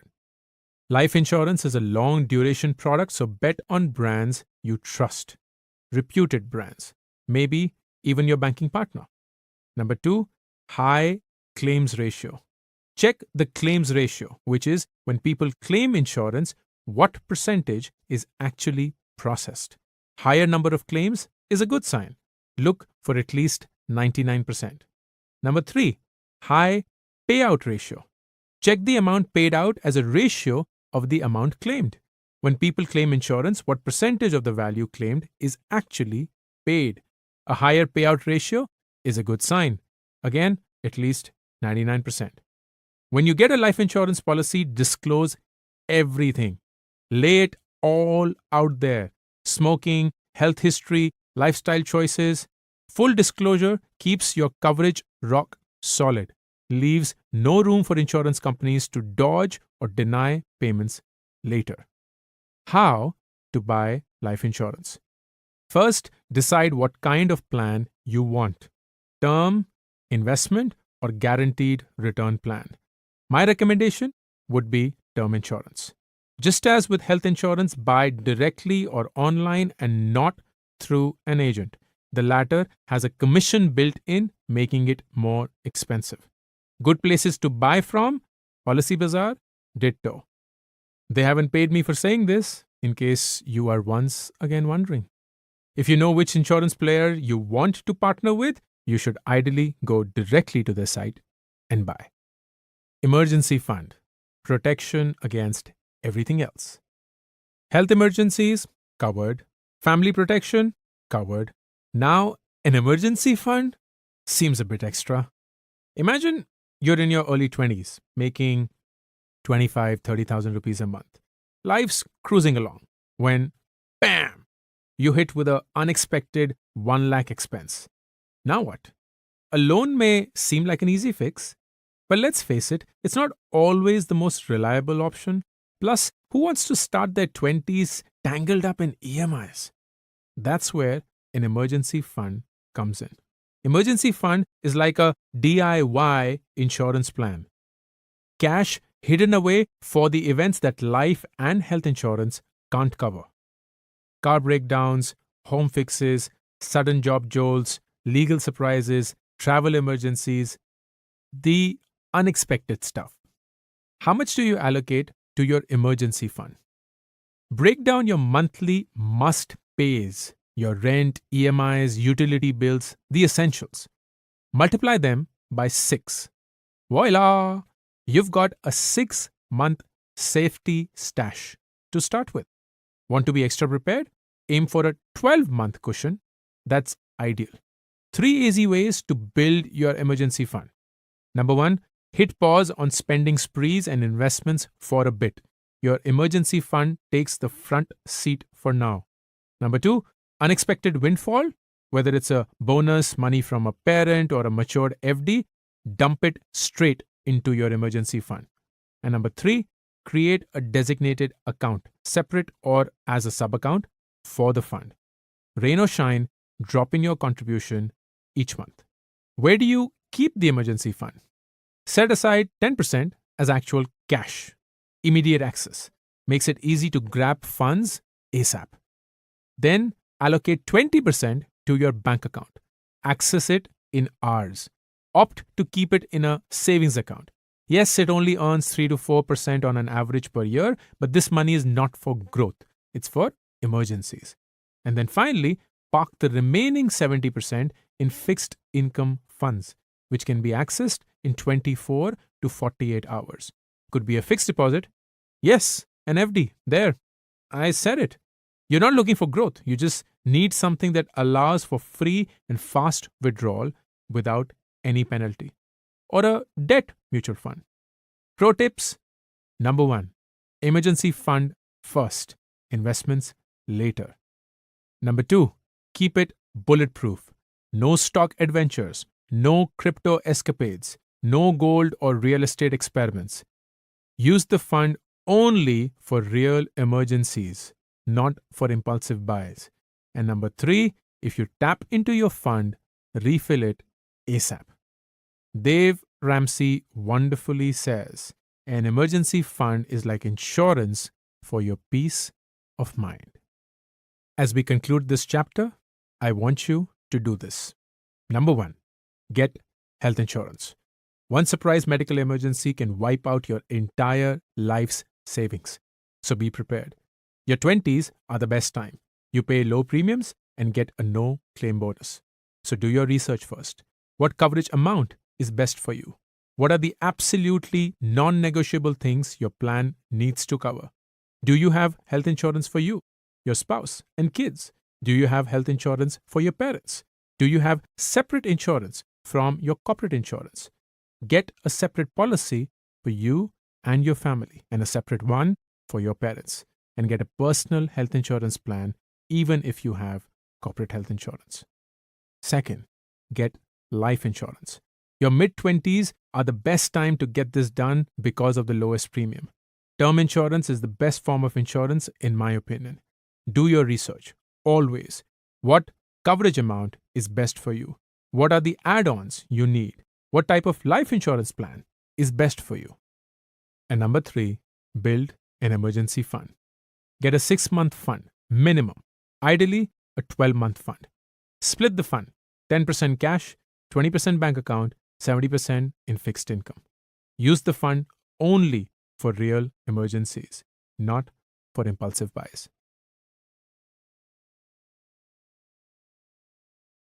Chapter 6. But what I really want is to grow my money. Investing should be like watching paint dry or watching grass grow. If you want excitement, take $800 and go to Las Vegas. A great quote by Paul Samuelson. I assumed that only wealthy people invested. Only they could afford it. Only they had the surplus to invest. So for years, I avoided investing. Once I made more money, then I would invest. Maybe a huge bonus or payout. Then I would invest. I wish I'd known that we don't really have to be wealthy to invest. It's the other way around. We need to invest to get wealthy. I missed my opportunity to take advantage of the power of time. I waited too long. You shouldn't. Earning gives you financial stability. Investing gives you financial independence. When we get a job, we assume that we are financially independent. We get money regularly. We can pay for what we need. We're set up for life. But are you? You're dependent on that job for money. Job ends equals income ends. Earning gives you financial stability. It doesn't give you financial independence. True financial independence comes when your income from your investments pay for your needs and expenses for life. When you work because you want to, not because you have to. When you have money to live well, even without the 9 to 5 grind. That's financial freedom. We waste our lives obsessing over money. If we learned how to invest right, we could focus on living more and worrying less. Investing isn't what you think it is. Investing isn't what we see in movies, those hectic trade floors, rapid fire decisions, high stakes, high tension, heartbreaking losses, instant millionaires, instant poppers. We think that investing is about quick gains. In reality, it's a slow climb, a steady progression to build wealth over time. We think that investing is about waiting till you have more money to play with. In reality, it's not about how much you invest, but when you start investing. Seriously, if you invested 500 rupees a month in the stock exchange at the age of 20, by the time you're 60, you would have 60 lakh. If you invested 500 rupees a month starting 30, by the time you're 60, you would have only 17.6 lakh. Even if you invested 1,000 rupees a month starting 30, by the time you're 60, you would have only 35 lakhs. See the power of investing early? We think that investing is too risky. In reality, all choices have risks. Keeping your money in an FD or saving account carries a risk. It's called inflation risk. The value of your money erodes every year because it's not even beating the rate of inflation. Saving is great, but it's pointless without investing. The biggest risk is taking no risk. Every good investor was once a beginner. Invest early.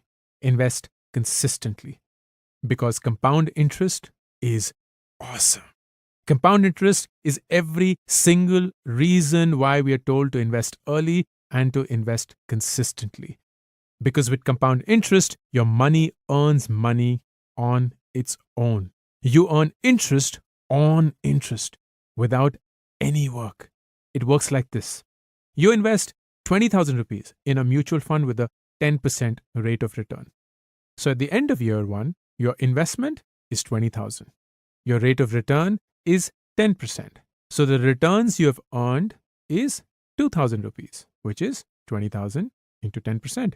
So your total investment now is 20,000, the original amount, plus 2,000, the returns earned, equals 22,000. Year 2, your new investment base is this 22,000. And the rate of return, still the 10%. So the returns at the end of year 2 are 22,000 into 10%, which is 2,200. Hang on a minute. Did you see what just happened? Your return isn't the 2000 you earned on your original investment. It is now 2200. So you're not just earning on your original amount, you're also earning interest on your interest. F my life. Your total investment now is 24,200. Now let's go to year 3. Your new investment base is this 24,200, the rate of return 10%, and the returns earned 2,420. Compare that to 2,200 the previous year and 2,000 the first year. You see what's happening? Every year, you are earning more than last year for the exact same rate of return. In 3 years, you have earned 6,620 rupees. In 10 years, you will have 51,875. That's over double your investment. In 45 years, you will have 14.6 lakh rupees without doing anything. You didn't put in any more money. The growth rate remained the same, but you earned interest on your interest. To visualize this, we've added a graph in the supplemental PDF that you can refer to titled Compounding. Every year, your base on which you earned interest grew. Year after year, your money compounded. Compounding rests on time. Early on, the curve seems almost flat, but after that, whoosh! In the scenario described, you didn't put in any other rupee after the initial 20,000 investment.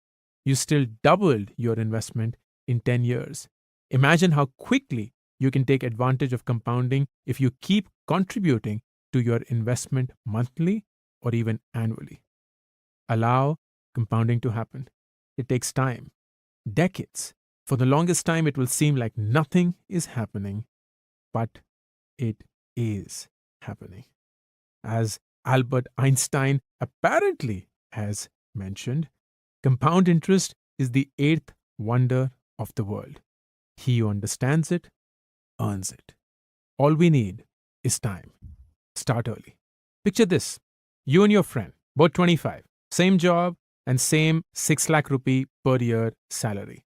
You save 20% of your salary right away. So that's 1,20,000 per year or 10,000 per month. You invested in a mutual fund and you get 12% annual returns.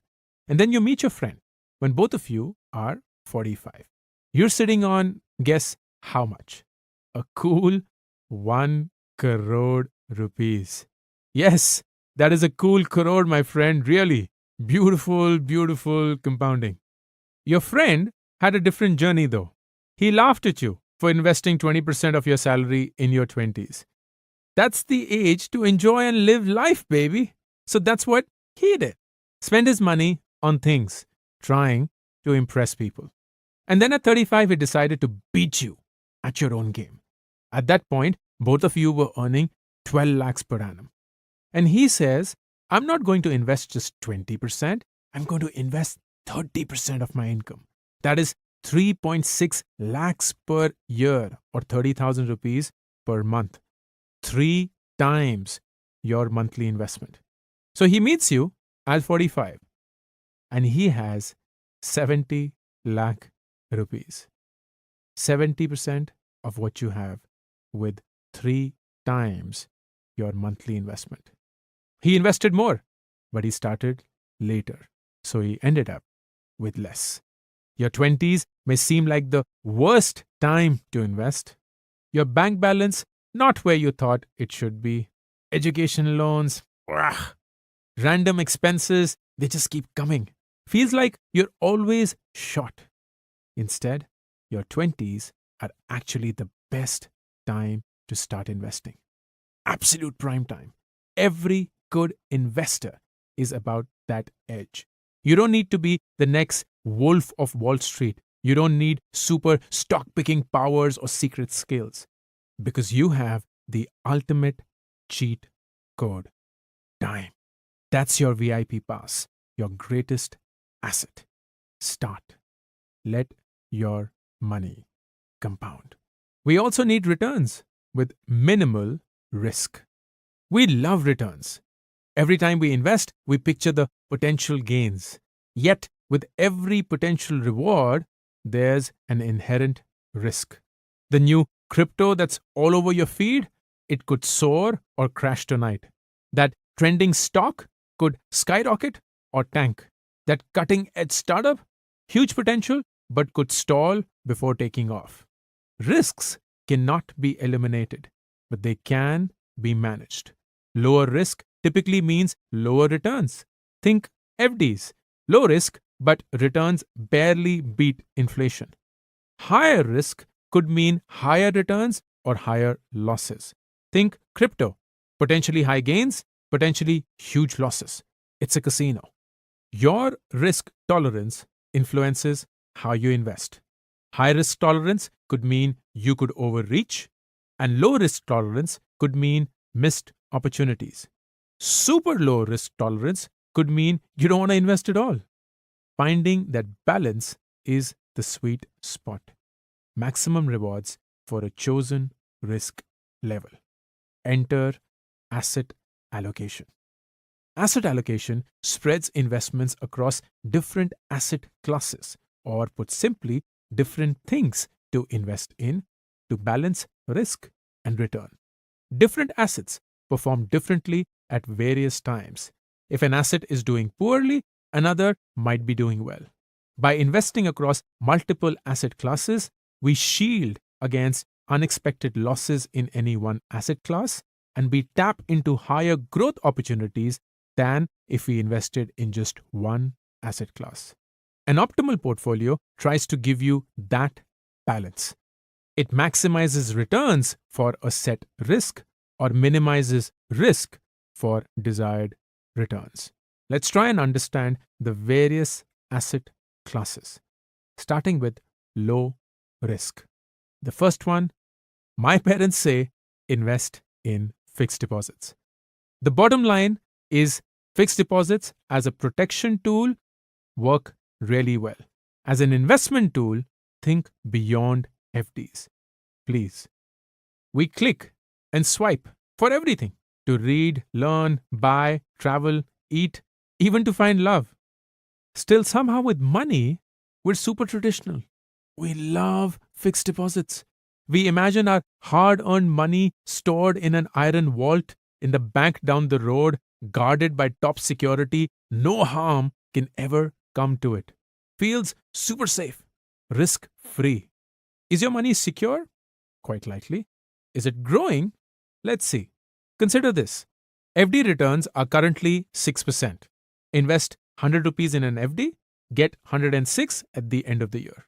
But inflation also averaged 6% in India from 2012 to 2023.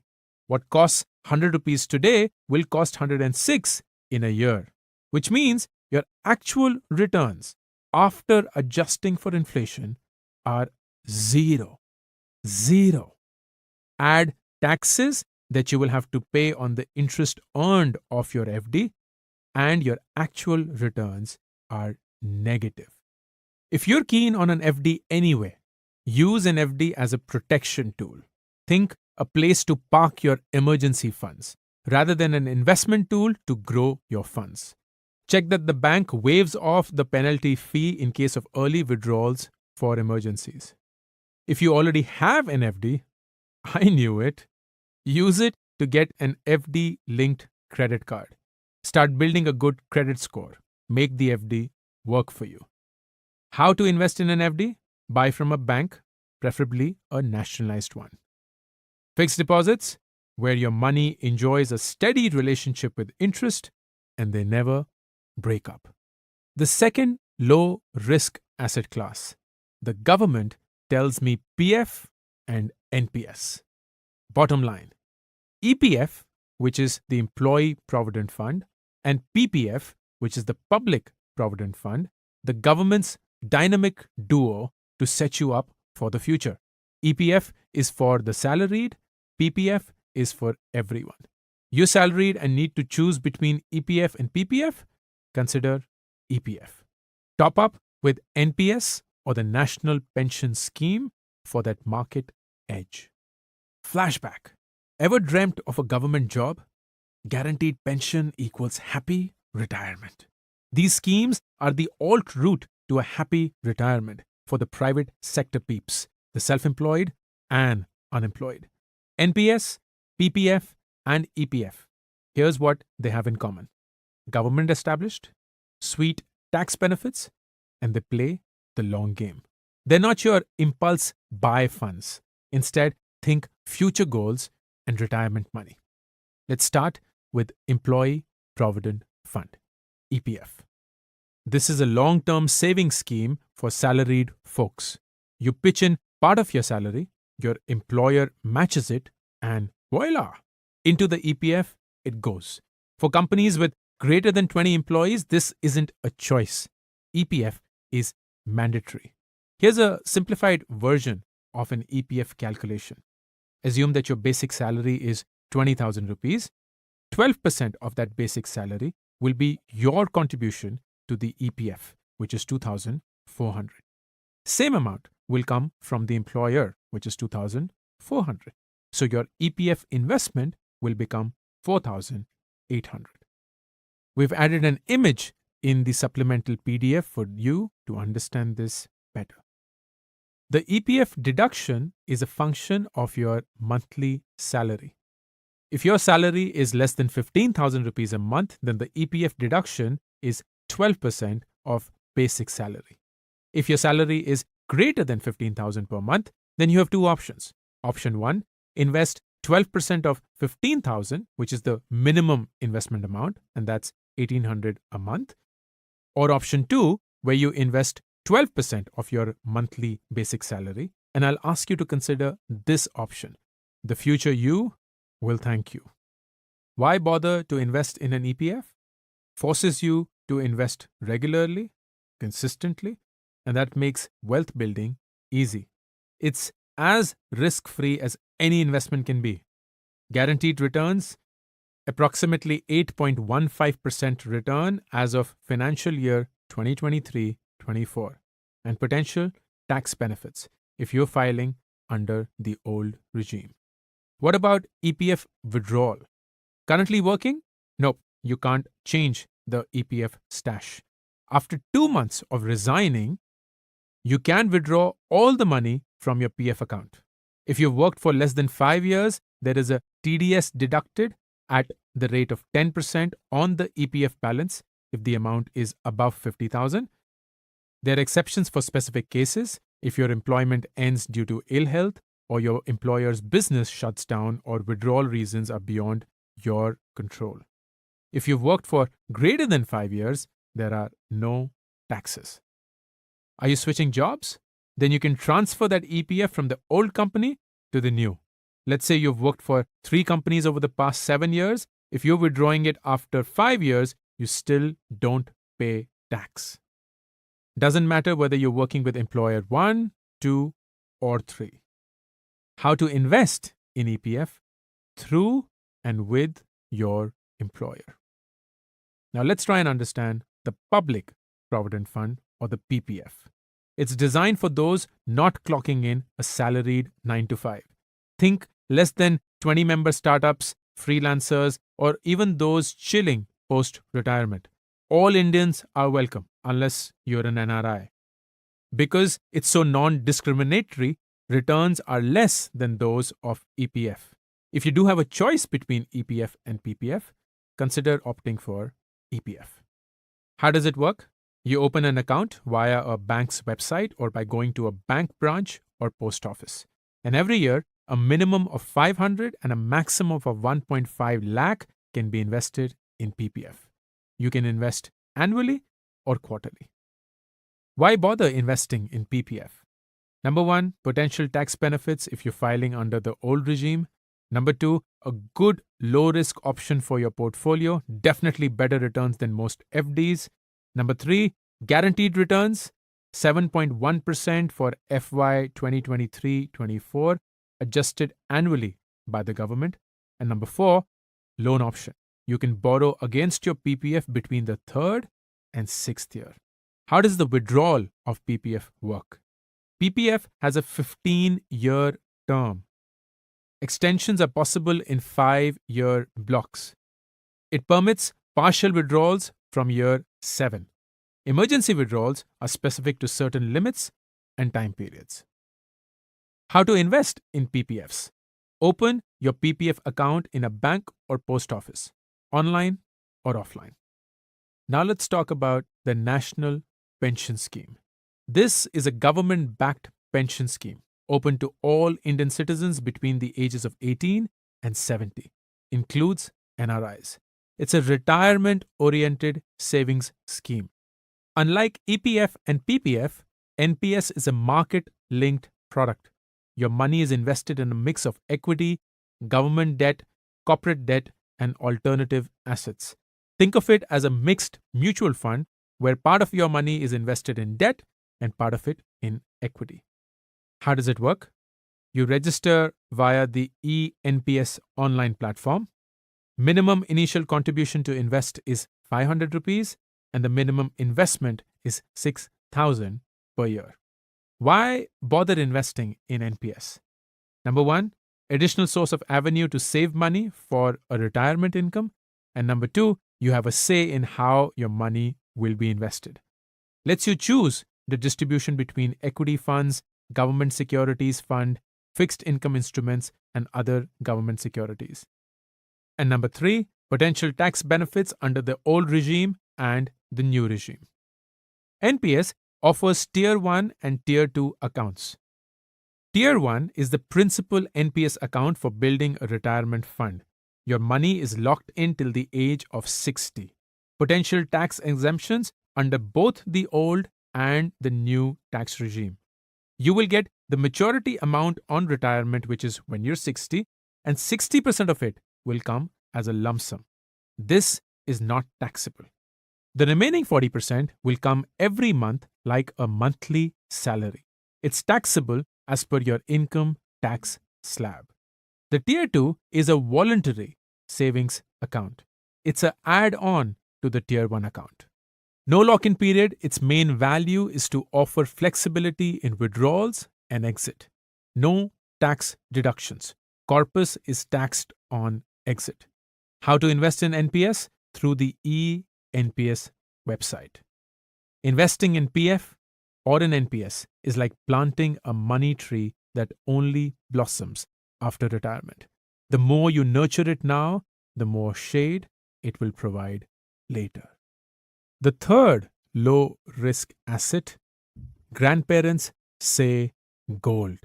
Bottom line, do not invest in jewelry. Instead, invest in sovereign gold bonds. They pretty much check every box on the top 3 reasons people invest in gold checklist. Let's start with jewelry. Buy jewelry if you like. Probably best not to think of it as an investment though. The positives, it's an easy way to start investing in gold. It's great because you can wear it and you can kill it at weddings and parties and dazzle them all. The negatives though, 10 to 30% making charges over and above the cost of gold, approximately 3% GST on ready-made jewelry. You have the need for secure storage, often inconvenient and costly, and purity isn't always assured. So you could say, all right, I'll consider gold bars or gold coins. It's an easy way to invest in gold, maybe not the smartest way. The positives, no making charges this time, guaranteed purity, quality assured by Hallmark. The negatives, 1, you can't wear those bars around your neck. The 3% GST still remains, and there is still a cost of secure storage. How do you invest in gold bars or gold coins? You buy from a reputed brand, your trusted family jeweler, or MMTC PAMP. Then some will say digital gold could be a good way to invest in gold. Your beloved gold, just stored digitally. Physical gold's cooler, more modern cousin. Every bit you buy is stored in a certified vault in your name. And PS, in case you're wondering, you don't need a demat account. The positives, transparent, you buy and sell at real-time market rates, there's no storage problems for you, guaranteed purity, and you can cash out when you like. and you can invest from as low as 100 or even 1 rupee. The negative, it's digital, so there's no shiny things to flaunt daily. The 3% GST still holds. You have to pay about 2 to 3% platform commission. And if you decide to keep it too long, which is greater than 5 years, you will have to pay storage fees. How to invest in digital gold? You can buy from MMTC, PAMP, or a reputed digital gold platform, or buy through brand jewelers who have tie-ups with such companies, or buy through platforms such as Paytm, Google Pay, or PhonePe, which have tie-ups with these companies, or buy through fintech companies such as Grow and 5paisa. So many options. They're making it really easy for you. The smartest ones, though, will say, I will invest through sovereign gold bonds, or SGBs. These are government-backed digital gold bonds. The positives, 100% secure. You can buy it online easily, guaranteed purity, low minimum investment. You can start with 1 gram of gold, growth in value plus 2.5% annual returns on the value invested. The 2.5% returns are accrued, which means added to your principal every year. And best, tax benefits. No capital gain tax if held until maturity, which is 8 years. The negatives, only for Indian residents, so sorry NRIs. It's available in specific periods when the RBI says so. Longish maturity period, which is 8 years. 20% capital gains tax if redeemed after 5 years, which is with indexation, and a maximum of 4 kg per person. How to invest in SGBs? They're issued by the RBI. SGBs can be bought through offices, branches, or net banking sites offered by nationalized banks, scheduled private banks, and scheduled foreign banks. Think SBI, ICICI Bank, HDFC Bank, Canara Bank, Axis Bank, Bank of Baroda. Also via designated post offices and the Stock Holding Corporation of India Limited, which is the SHCIL. And finally, some people will say gold mutual funds, which are mutual funds that invest mainly or only in gold. Gold mutual funds are bought and sold at the current net asset value, which is the price per unit of the fund. The positives, flexible investment amount, a minimum of 1,000 rupees. You can buy and sell on short notice and without hassle. It allows for SIP investments, and there's no inconvenience of storage. The negative, you don't actually own gold. The cost of 0.6 to 1.2% of your investment, and there is a possible exit load or a penalty in the range of 1 to 2% if you redeem before a year. How to invest in gold mutual funds? Buy directly through the mutual fund company or through platforms such as Zerodha, Kite, Grow, Angel One, Upstocks, ICICI Securities, etc. Investing in gold is like having a shiny pet rock. It doesn't fetch, roll over, or do tricks, but it has a way of making you feel richer. Let's try and understand the medium risk assets now, starting with corporate uncle says corporate bonds. The bottom line, you lend to companies, they promise to return your principal plus guaranteed interest. If the bond is thoroughly vetted, it can be a win-win. Businesses always need funds to scale up, expand operations, buy new equipment, build new facilities, grow. One way of raising these funds is by issuing a bond. When you buy a bond, you're lending to that company. In return, they commit to pay back with interest. Think FDs, but this time you're lending. Example, you invest 1,000 rupees in a 10-year bond at 9% interest. That's 90 rupees in your pocket every year, and the original 1,000 comes back after a decade. The good part, guaranteed return rates, no volatility. It has nothing to do with the equity market, so stock market mood swings don't dictate your returns. And they are regular, predictable stream of interest payments on set dates. The not so good part, tracking the company can be like deciphering a puzzle. Understanding profits, growth, leadership shifts, how the money is used. As a retail investor, you try but never quite succeed in piecing it together.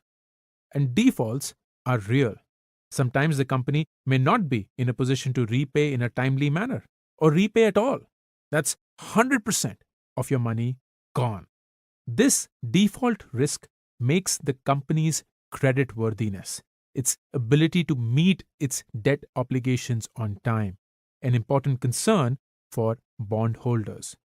Here's where credit rating agencies or CRAs come in. They size up companies and projects, dole out ratings from AAA, AA, A, triple B, all the way down to a C and a D. AAA, AA, and A are considered great bonds to invest in. Investment grade, they call it. AAA is top notch. The CRA fully expects that you would get back the money as promised. AA is brilliant. A holds its own. B bonds, though, are a bit iffy. They come with more risk. So why would anyone invest in a C? Or worse, a D? Risk and reward. These appropriately called junk bonds have greater risk, but they also offer you greater returns. Only if things work out, obviously. Recommendation: stick with AAA or AA grades. You're in for the sure money, not the risk. Either way, you need to make sure they're carefully vetted. How to invest in corporate bonds? If you don't have the time or expertise to do so, use companies like Wint Wealth and Golden Pie to help you pick the right bond. Corporate bond investing is like lending money to the suits in the corner office. You collect interest while they make the tough decisions. The second medium risk asset, millionaires tell me, real estate. Bottom line, real estate investment equals bragging rights at family parties. It has its rewards, can create passive income. It has its downsides. It's illiquid, requires upfront capital, maintenance, and time. REITs offer a simpler entry. They let you tap into property perks without the heavy lifting. Real estate in India isn't just property, it's a status update. Look, Ma, I bought a house. It's a great option to diversify your portfolio. It's less volatile than stocks or bonds. It's a good way to make some passive income. You buy property, become a landlord, woohoo, and enjoy your rental income. The catch: you have to be able to afford it. Real estate requires some serious upfront capital. If you opt for smaller plots, the rental income may not be lucrative. Also, it isn't really liquid. To access your money, you have to go through the process of selling your property, which can take a lot of time. REITs or real estate investment trusts are yet another option. They're cooler, less messy, and cheaper. REITs own and operate properties, make income from them. They distribute rent amongst unit holders. So it's like buying a fraction of a property. You buy units, becoming part owner of some swanky commercial space. Think of it as mutual funds for real estate. You can invest in a single unit of REIT and purchase units through a demat account the same way you would buy shares in a listed company. How to invest in REITs? If you don't have the time or the expertise to do so, buy REITs from the stock market using platforms such as Zerodha, Kite, Grow, Angel One, Upstocks, ICICI Securities, etc. Real estate investing is like a relationship. At first, it's about location, location, location. But after a while, it has to do with renovation, renovation, renovation. The third medium risk asset. Personal finance creators say mutual funds. Bottom line, mutual funds is equal to stock market's beginner-friendly zone. Let the experts manage while you invest. Mutual funds, or MFs as we call them, lets you pool your money with that of other investors to mutually buy stocks, bonds, and other assets. They're run by professional fund managers. MFs give you the flexibility to invest as specifically or generically as you want. Invest in large companies only, or mid sized companies, or small companies only, or all. Invest in the tech sector, or in healthcare, or in multiple sectors. You get the flexibility to pick the broad themes you wish to invest in. They allow fractional ownership, super cost efficient. You want to own multiple stocks, but you can't afford them individually at their minimum price. You want to own stocks, bonds, and other assets. You can't afford to buy them individually either. Mutual funds to the rescue. The mutual fund buys these stocks or assets. You buy a unit of the mutual fund. Invest as low as 100 and you still get exposure to all the investments in the fund and the income they generate. You get to rely on other people's expertise and experience, which you may not have. You may not have the expertise to pick stocks or know which sectors to bet on. An expert does the research, takes care of the hard part. A fund manager rebalances, updates the fund from time to time. Mutual funds charge a fee, the total expense ratio or the TER, for their operating costs. If you invest 50,000 rupees at a 2% TER, you're paying 1,000 to the fund, which is 2% of 50,000. The remaining 49,000 is invested. There are two types of mutual fund plans: direct and regular. Regular mutual funds are bought through advisors or brokers. They get a commission, so these plans cost you more. Direct plans are bought straight from the mutual fund, typically on their website. Go for these, always. There are three types of mutual funds: debt mutual funds, which are funds that invest in assets with a fixed rate of return, include corporate bonds, government bonds, could also include FDs. Good if you want stable returns. Then there are equity or growth mutual funds. These funds invest in equity, that is, the stock market. Higher risk than debt funds, potentially higher returns. And then the third is a hybrid or balanced mutual fund, where there's a combination of debt and equity. The ratio of the two depends on your risk appetite. A few things to note when investing in mutual funds. Number one, save on taxes when you can. Leverage Section 80C of the old tax regime to get exemptions up to 1.5 lakh rupees on your yearly income. ELSS or Equity Linked Savings Scheme is a popular tax saver. These funds are spread across various market caps and come with a 3-year lock-in. Number two, check the historical returns of the fund.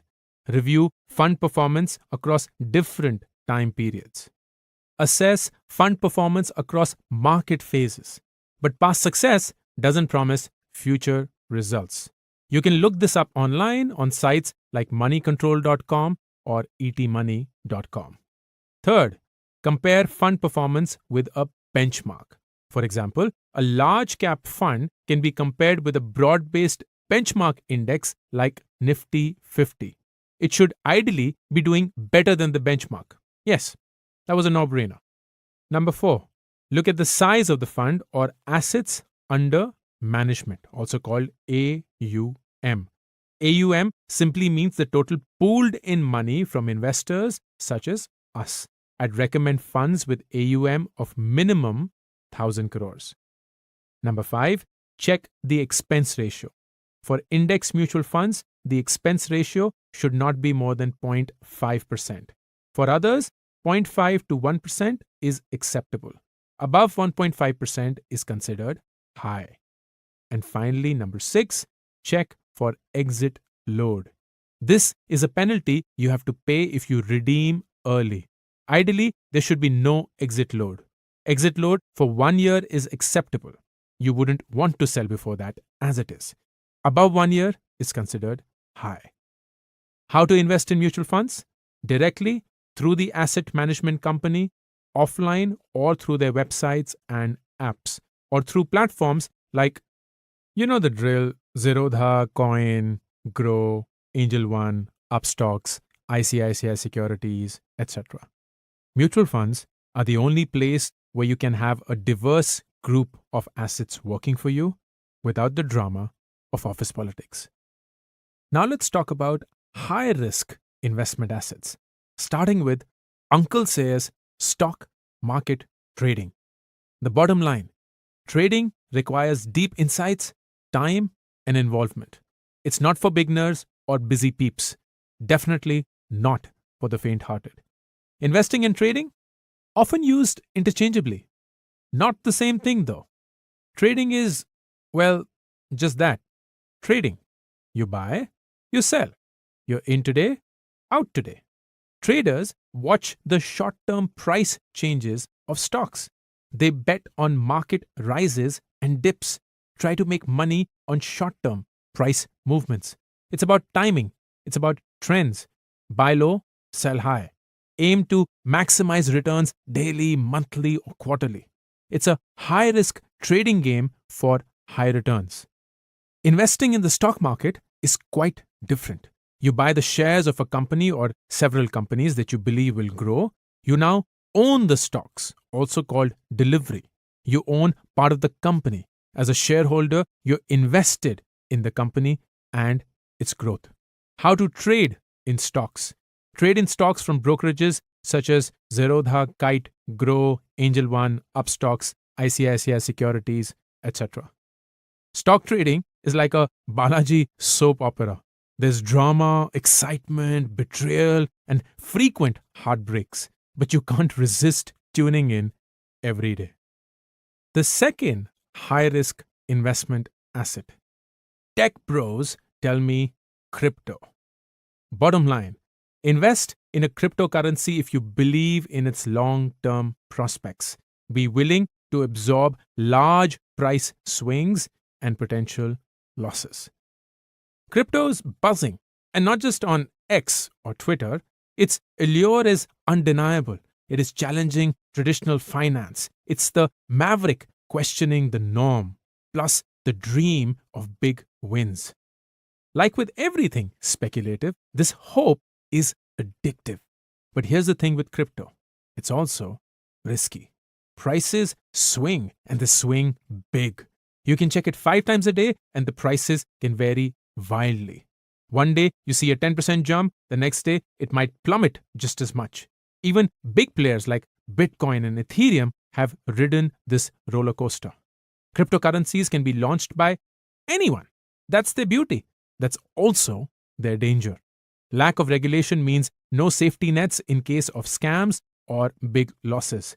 Personally, I lean towards the relatively stabler coins: Bitcoin, Ethereum, and Solana.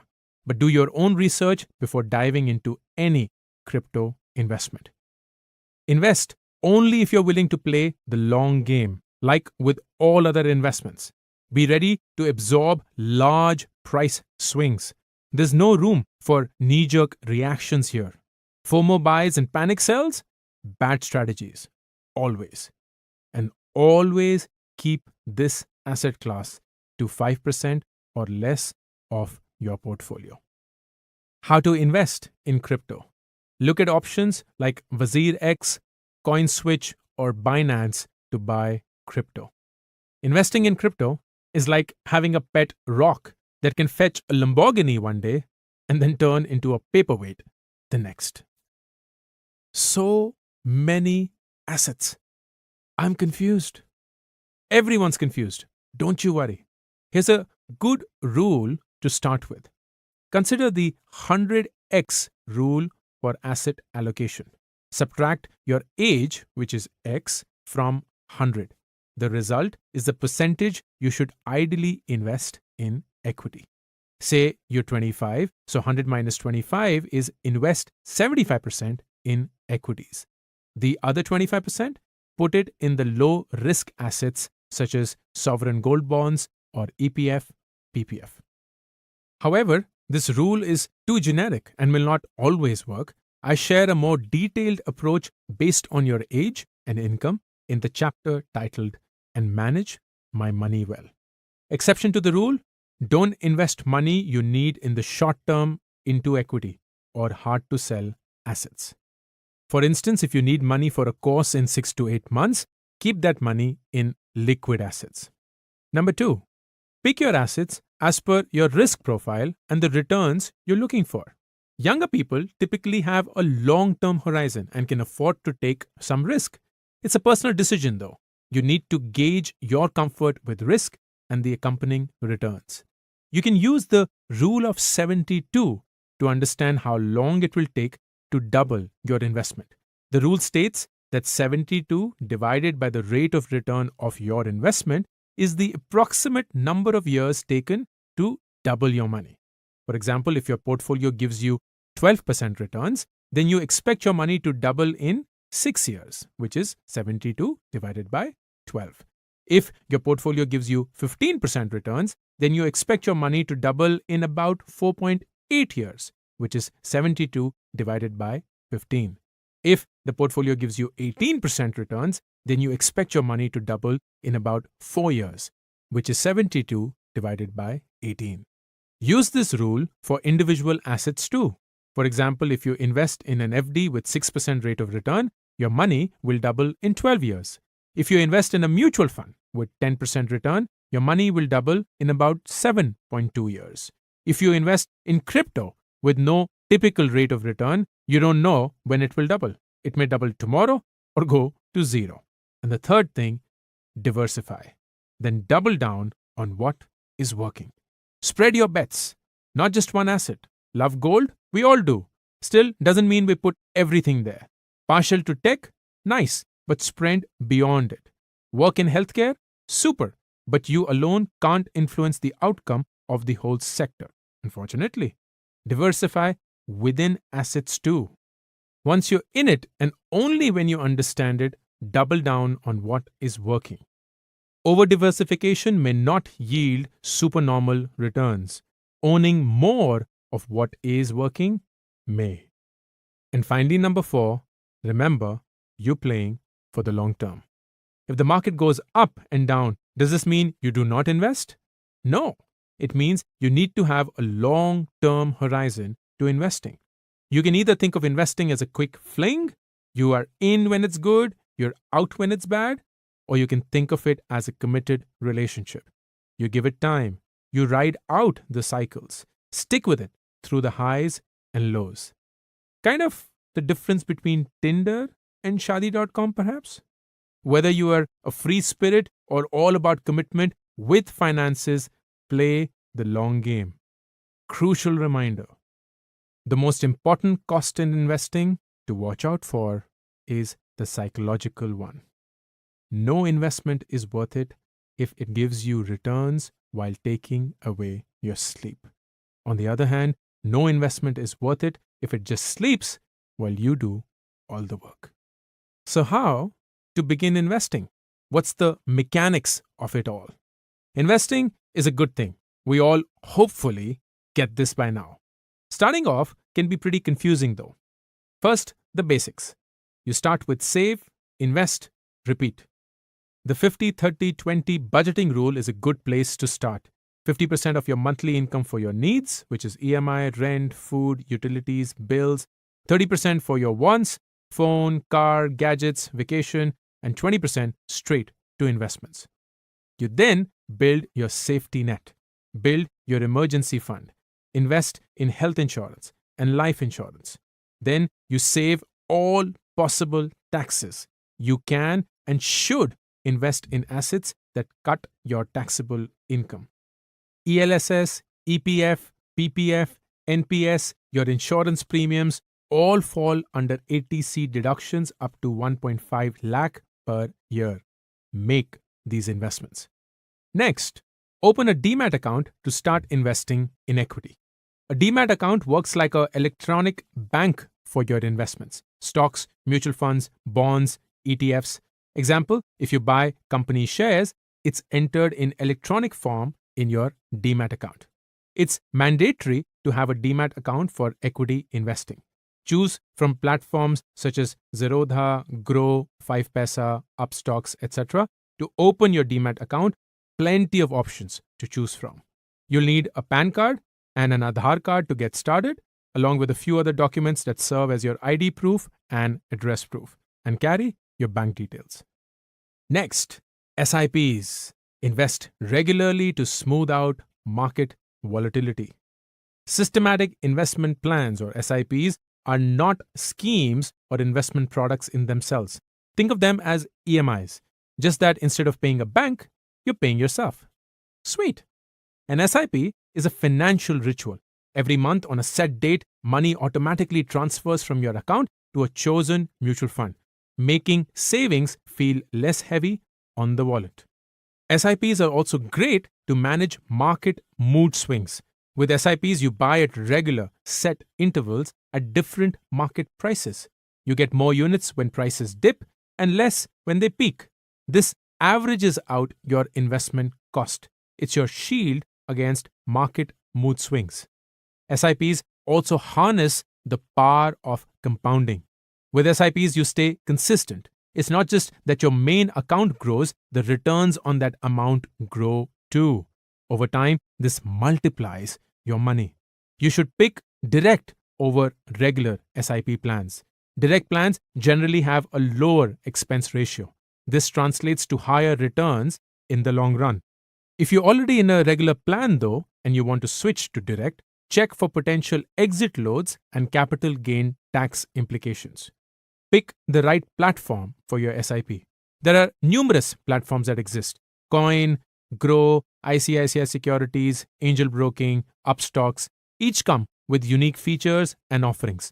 Research and pick a platform that aligns with your investment goals and comfort. And don't stop mutual fund SIPs. Market is low, returns are not good. No excuses. Don't stop. And finally, start. Personal finance is personal for a reason. Your approach is yours. Own it. Never let anyone push you to invest in something that makes you uncomfortable. Never invest in anything with the belief that you can't lose. Sometimes you will be luckier than others. Other times you won't. Sometimes you will outsmart others. Other times you won't. Your only persistent edge in investing is starting earlier than others, being consistent, and being more patient than others. As Warren Buffett beautifully and famously said, the problem is that no one wants to get rich slowly. As we end this really long but important chapter, I want you to think about this. Start investing as early as you can, even if it's a small amount. Compound interest multiplies your money at an accelerated rate. You earn interest on your interest. The longer your money stays invested, the better for you. Your risk tolerance determines how you invest.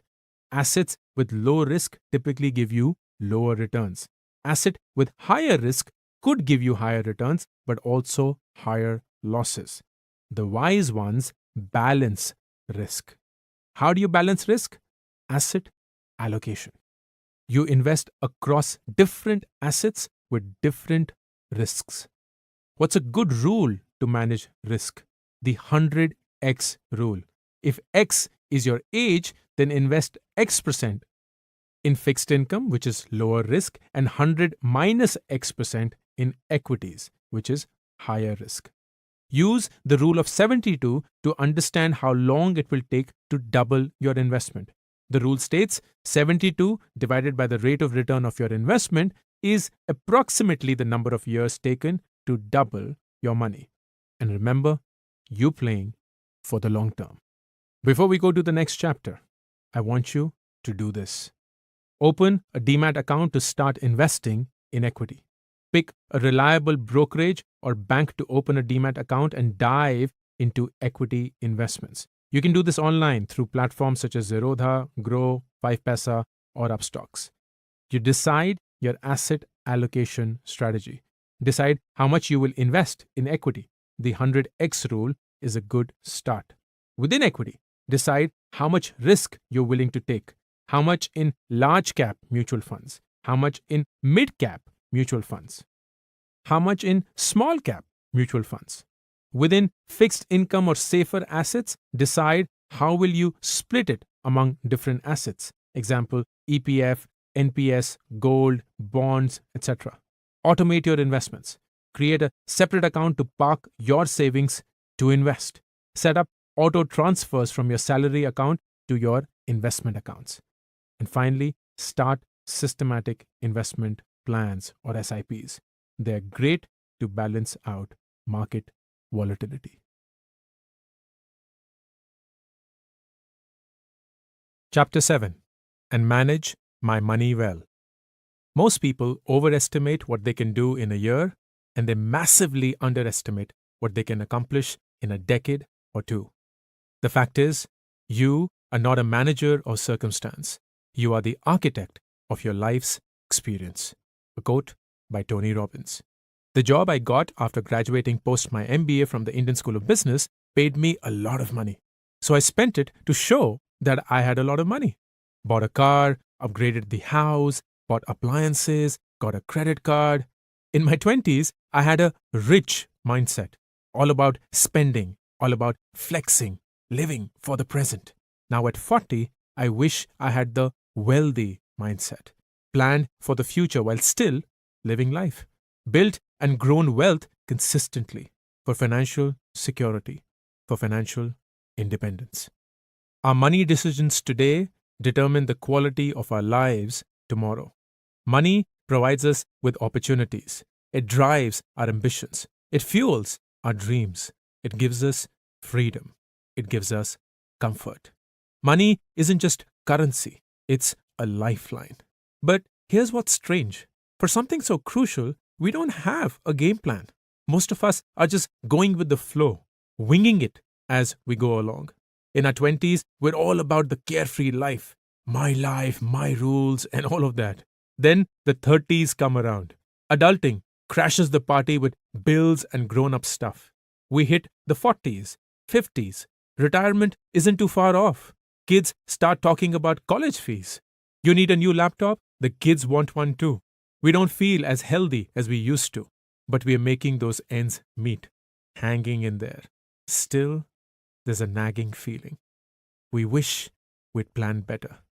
The older we get, the more money matters. But in our 20s, we don't see that. We miss out on the game-changing potential of investing. We miss out on the magic of compounding. We miss out on giving our money enough time to grow. Starting early is the way to go, but it's never too late to start. Get intentional about your money. It's your money story. You write it. Your financial plan must evolve with each life stage. Picture this. You're in your 20s earning 5 lakh rupees annually. You're living with your parents, few bills, no dependents. Life's great. Jump to your 30s, that same 5 lakh feels tighter. Family responsibilities grow, health concerns arise, your parents are also getting old. Now in your 40s, that same 5 lakh could spell disaster. Retirement is getting closer. What's the plan, bro? This situation may be unlikely, but the point of this example is still valid. Your money game has to level up with increasing age and income. So let's visualize your life across 3 decades, 20s, 30s, and 40s, and across 3 income bands, annual salary of less than 3 lakhs, 3 to 9 lakhs, and above 9 lakh rupees. There you have it, a 3 by 3 grid, 9 different combos, 9 game plans. Find your place in the grid. Think of this as the only 3 by 3 cheat sheet you need for the game of life. Financial planning by age and salary. If your age is in your 20s and income is less than 3 lakhs per annum. The headline, you have time. Take risks, find ways to boost your income.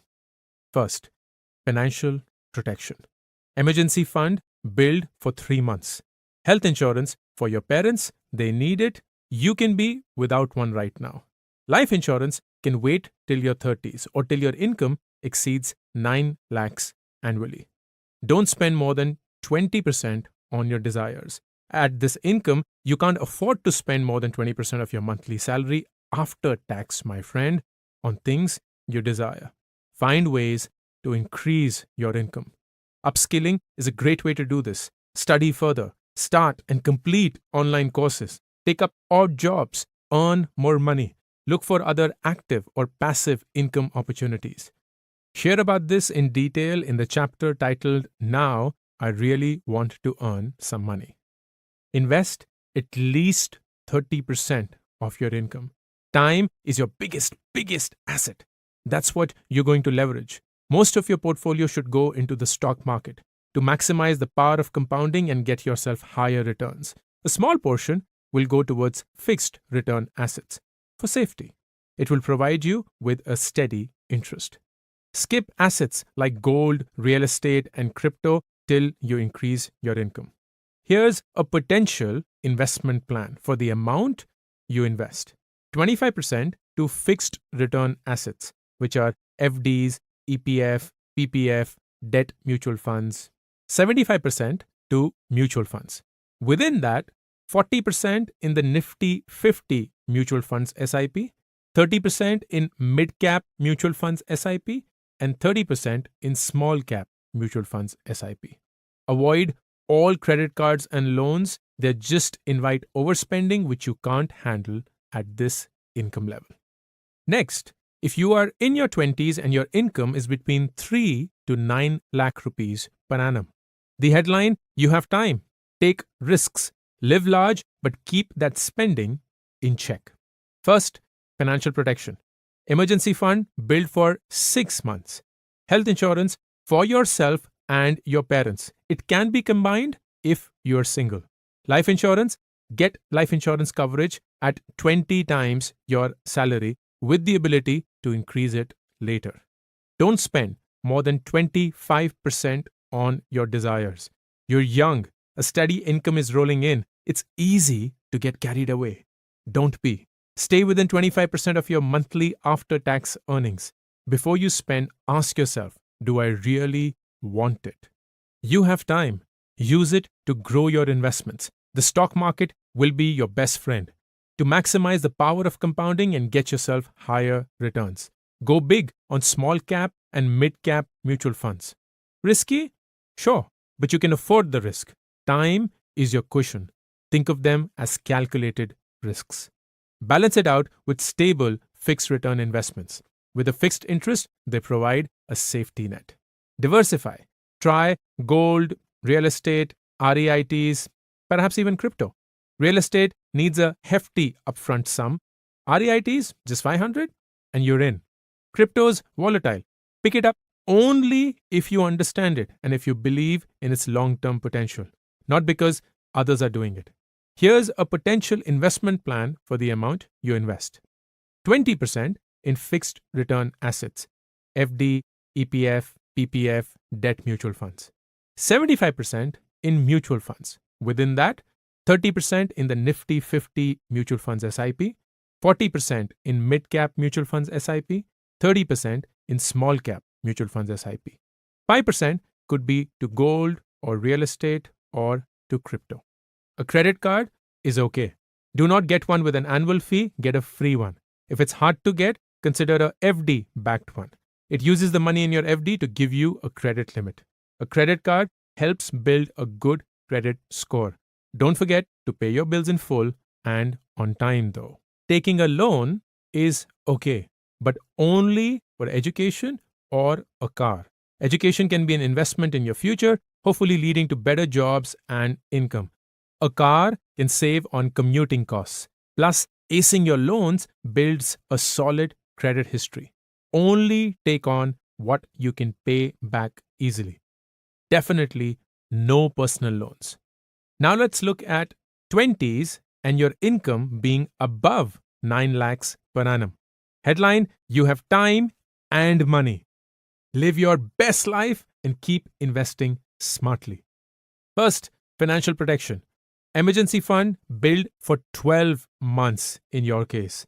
Health insurance for yourself and your parents, combined with top-up. Life insurance, get life insurance coverage at 25 times your salary with the ability to increase it later. Don't spend more than 30% on your desires. You're young and restless, income's looking good too, you deserve your own fun fund. Keep a generous 30% to splurge, you've earned it.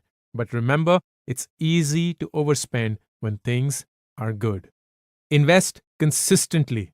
Leverage time. Focus more on the stock market for growth. Go big on small cap and mid cap mutual funds for risky but big gains over the long term. Balance the risk with steady return from fixed investments. Keep only a small chunk here though. Fixed returns barely keep up with the inflation. Diversify those investments. Try gold, real estate, REITs, crypto. Real estate needs more upfront money, and REITs, you can start small with 500 rupees. Crypto is volatile and complex, so invest only if you understand it. This mix aims for higher returns while keeping things in check. Here's a potential investment plan for the amount you invest. 15% in fixed return assets, so FD, EPF, PPF, debt mutual funds. 80% in mutual funds. Within that, 25% in Nifty 50 mutual funds SIP, 40% in mid-cap mutual funds SIP, and 35% in small-cap mutual funds SIP. 5% to either gold or real estate or REITs or crypto. Get a credit card. Make it work for you. It's great for building a good credit score. Plus, reward points and freebies. Why say no at this income? Don't forget to pay your full bill every month. Hear about this in detail in the chapter titled So That I Can Spend It Wisely. A loan is also fine, but only for education or a car. No home loan as yet, even though you can afford it, because you're way too young to commit. Now let's move to your 30s and pick up your income if it's less than 3 lakhs per annum. Headline: Protect your savings. Focus on income growth. First, financial protection. Your emergency fund should be built for 6 months. At this age, you need protection. Health insurance for your parents. At this age, they need it more than you do. Life insurance, get coverage at 15 times your salary. Don't spend more than 15% on your desires. You have no choice, my friend. Your income is limited. So your desires need to reduce too. Find ways to increase your income. Don't just stick to your day job for income. Think beyond. There's a bunch of ways to earn actively or passively.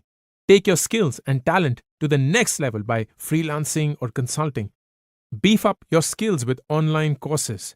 Hear about this in detail in the chapter titled, Now I Really Want to Earn Some Money. Invest while playing safe. In your 30s, time is still on your side, but it's more precious than before. Let's use it strategically.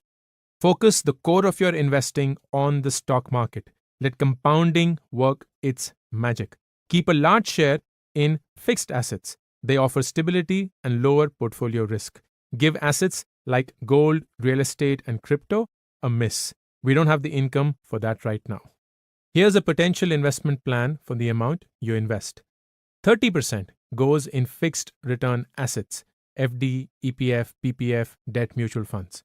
70% goes in mutual funds. Within that, 70% in Nifty 50 mutual funds SIP, 25% in mid-cap mutual funds SIP, and 5% in the small-cap mutual funds SIP. Avoid credit cards and loans. They invite overspending. Juggling debt on a tight income can be tough. Now let's look at your age in your 30s and your income between 3 to 9 lakh rupees per annum. The headline: Decent place to be. Time is still your best asset. Don't be greedy. Don't be scared. Stick to the plan. First, financial protection. Emergency fund built for 9 months, since you can afford to. Health insurance for yourself plus spouse plus kids and for your parents with top-up. Life insurance, get coverage at 20 times your salary with the ability to increase it later. Don't spend more than 20% on your desires. Think of it as your personal indulgence budget on an after-tax income basis. But don't cross that line. This range lets you treat yourself and invest smartly. It's a happy middle ground. Don't make hasty investment decisions. Don't let shortcuts and quick gains tempt you. They can cloud your financial judgment, push you to take bigger risks than necessary. Say no to spur of the moment choices driven by emotions. Stick to your investment plan even during market volatility. Find ways to increase your income instead. Choose side gigs that align with your passions and skills. Think freelancing, consulting, and more. Hear about this in detail in the chapter titled Now I Really Want to Earn Some Money. Make your money work for you. In your 30s, seeking stability makes sense. But remember, time is your ally. Use it to leverage compounding. Dedicate a smaller portion to fixed return assets. They keep things steady and dial down overall risk. But their returns might not outpace inflation by much. The core of your portfolio should focus on the stock market for growth and higher returns. Nifty 50 takes the lead with consistent earnings. A little less goes into the riskier mid-cap and small-cap options. Avoid assets like gold, real estate, and crypto. Consider them once your income rises. Here's a potential investment plan for the amount you invest. 25% goes in fixed return assets, FD, EPF, PPF, debt, mutual funds. 75% goes in mutual funds. Within that, 60% in Nifty 50 mutual funds SIP, 30% in mid-cap mutual funds SIP, and 10% in small-cap mutual funds SIP. A credit card is okay at this stage. Pay the bill in full always. This allows you to build a credit score without taking a loan. Please avoid loans. Let your income grow before considering loans. No home, not yet. A car only if you really need it. Now let's look at your 30s and your income above 9 lakhs per annum. Headline, it's a good place to be. Be consistent and smart with your investments. First, financial protection. Emergency fund, build for 12 months. Health insurance for yourself and your spouse and your kids and your parents separately with top-up. Life insurance, get coverage at 25 times your salary. Don't spend more than 30% on your desires. Your solid income sets a strong foundation, so you get to spend 30% after-tax income on your desires. Yay! Focus on passive income sources. Your talents and skills can fetch you passive income. Think freelancing, consulting, and more. Anything you wanted to pursue but didn't have the financial means to. With your stable income, this could be a good way to explore your passion. Hear about this in detail in the chapter titled, Now I Really Want to Earn Some Money. Invest consistently. Investing regularly can be a game changer. You've got the advantage of time and money. Let compounding work its magic over the years. It's not about timing the market, it's about giving your investments time to grow. Here's a potential investment plan for the amount you invest. 20% goes in fixed return assets, FD, EPF, PPF, debt mutual funds. 75% goes in mutual funds. Within that, 50% in the Nifty 50 mutual fund SIP, 35% in the mid-cap mutual funds SIP, and 15% in small-cap mutual funds SIP. 5% goes to gold or real estate or REITs. Get a credit card. At this income, benefit from the 30 to 45-day interest-free loan, the chance to build your credit score, and enjoy freebies. You've earned it. Hear about this in detail in the chapter titled, So That I Can Spend It Wisely. Taking a loan is okay as long as it's for a home or a car. Think of them as good ways to enjoy your money, but always be in a hurry to pay off the loan. Remember, one extra EMI per year plus 10% higher EMI every year reduces a 25-year loan to just 10 years. Hear about this in detail in the chapter titled, So That I Can Spend It Wisely. Now let's move on to your 40s and the income band of less than 3 lakhs per annum. Headline, a dangerous place to be. Protect. Focus on growing income. First, financial protection. Emergency fund build for 9 months. Do not think of anything else before this. Health insurance for yourself, plus spouse, plus kids, and for your parents. Critical. Life insurance, get coverage at 10 times your salary. Critical at this stage. Can't spend more than 10% on your desires. You have wants, so does your family, but remember your income has its limits. So adjust your desires accordingly. The key is to live within your means. Don't fall for get rich quick schemes. When money is tight, get rich quick schemes can be tempting. Sure, they dangle the idea of quick cash, but they come with sneaky risks. Also, watch out, some are just scams. The potential loss might outstrip any gains. In your 40s, wiping out your savings isn't the route to take. Find ways to increase your income. Put your skills to work. Find odd jobs to supplement your income. Hunt for higher paying roles. Hear about this in detail in the chapter titled, Now I Really Want to Earn Some Money. Play it safe. Invest regularly, but very cautiously. Let's steer clear of any crazy risks. The smart investment play is balance. Split it 50-50. Half for steady, fixed returns and half for the stock market. In the stock market, 80% hangs with the reliable Nifty 50. 20% in mid-cap mutual funds for more growth. Small-cap mutual funds? Not at this time. They are too risky for your age. Gold, real estate, and crypto? Nope, not enough income to digest these yet. Here's a potential investment plan for the amount you invest. 50% goes in fixed return assets, FD, EPF, PPF, debt, mutual funds. 50% goes in mutual funds. Within that, 80% in Nifty 50 mutual funds SIP, 20% in mid-cap mutual funds SIP, and 0 in small-cap mutual funds SIP. Absolutely no credit cards and loans. With lower earnings, repayment can be a hassle. Now let's look at your 40s and your income between 3 to 9 lakh rupees per annum. Headline, a tricky place to be. Focus on side income, choose renting over buying. First, financial protection. Emergency fund, build for 9 months. Health insurance for yourself, spouse, kids, and your parents. Life insurance, get coverage at 15 times your salary. No more than 15% on your desires. At this stage, you've got big responsibilities. Maybe a home loan already, kids' education, retirement planning. Prioritize these. By keeping wants to 15%, you keep a good chunk for needs and leave some for investments. This keeps debt and stress at bay. Consider renting a house over buying. Wanting a house in your 40s is understandable, but with limited income, renting is a wiser choice.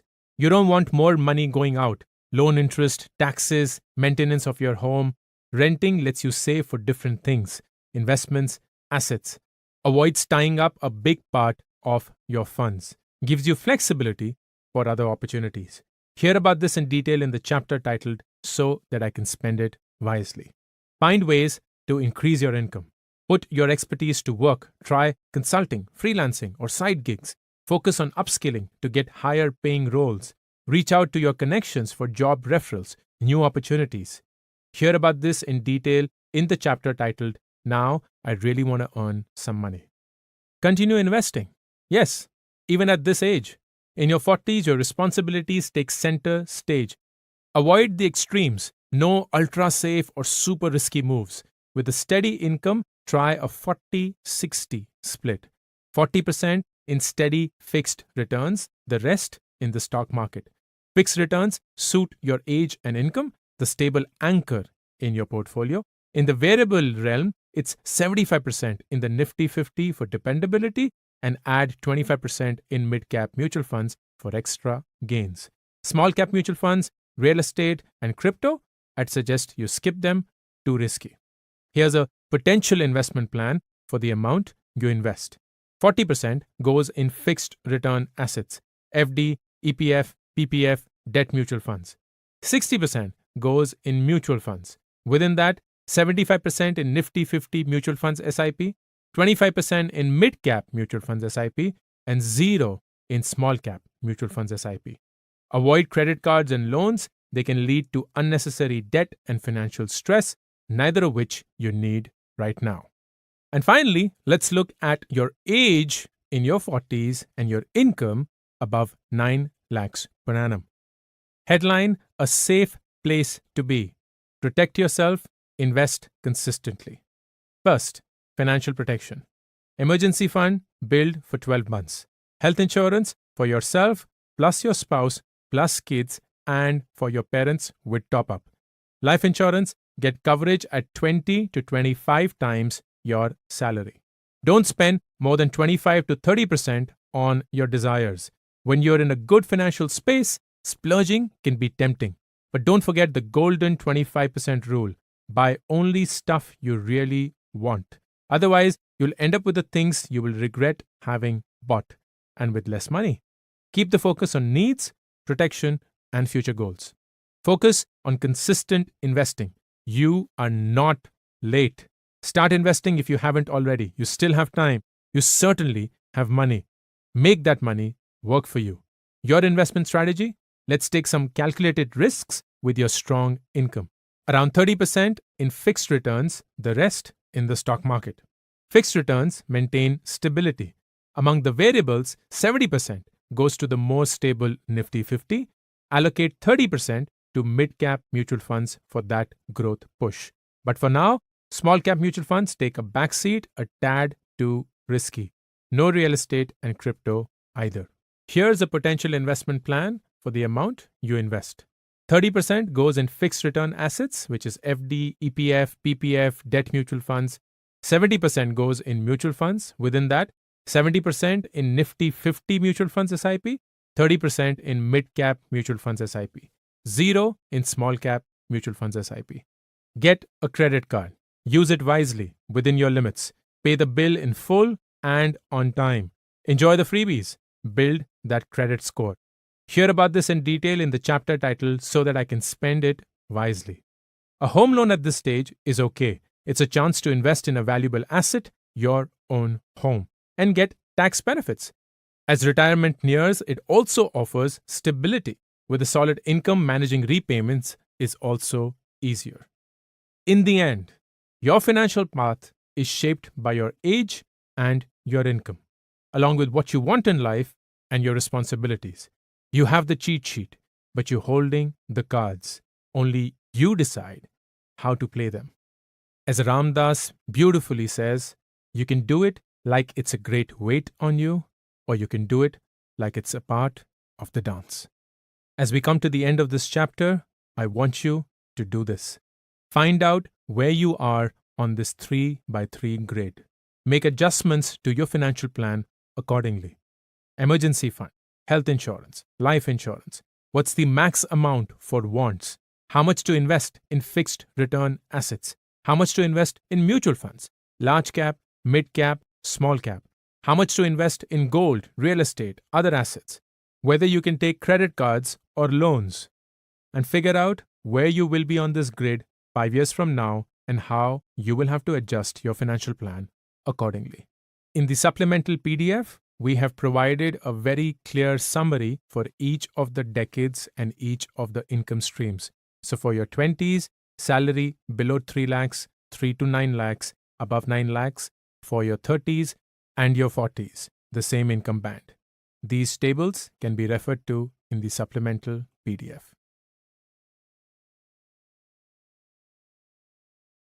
Chapter 8.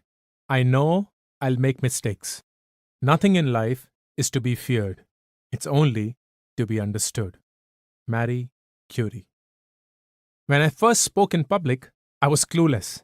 I froze. No words came out. When I made my first investment, I was clueless. Crossed my fingers, hoping for the best. When I made my first Instagram post, I was clueless. Got 3 likes, not a single comment. Everyone starts at 0. You will make mistakes. In fact, the system wants you to make mistakes. Start anyway. Circumvent the system by learning from your own mistakes. Beat the system by learning from the mistakes of others. Mistake number 1.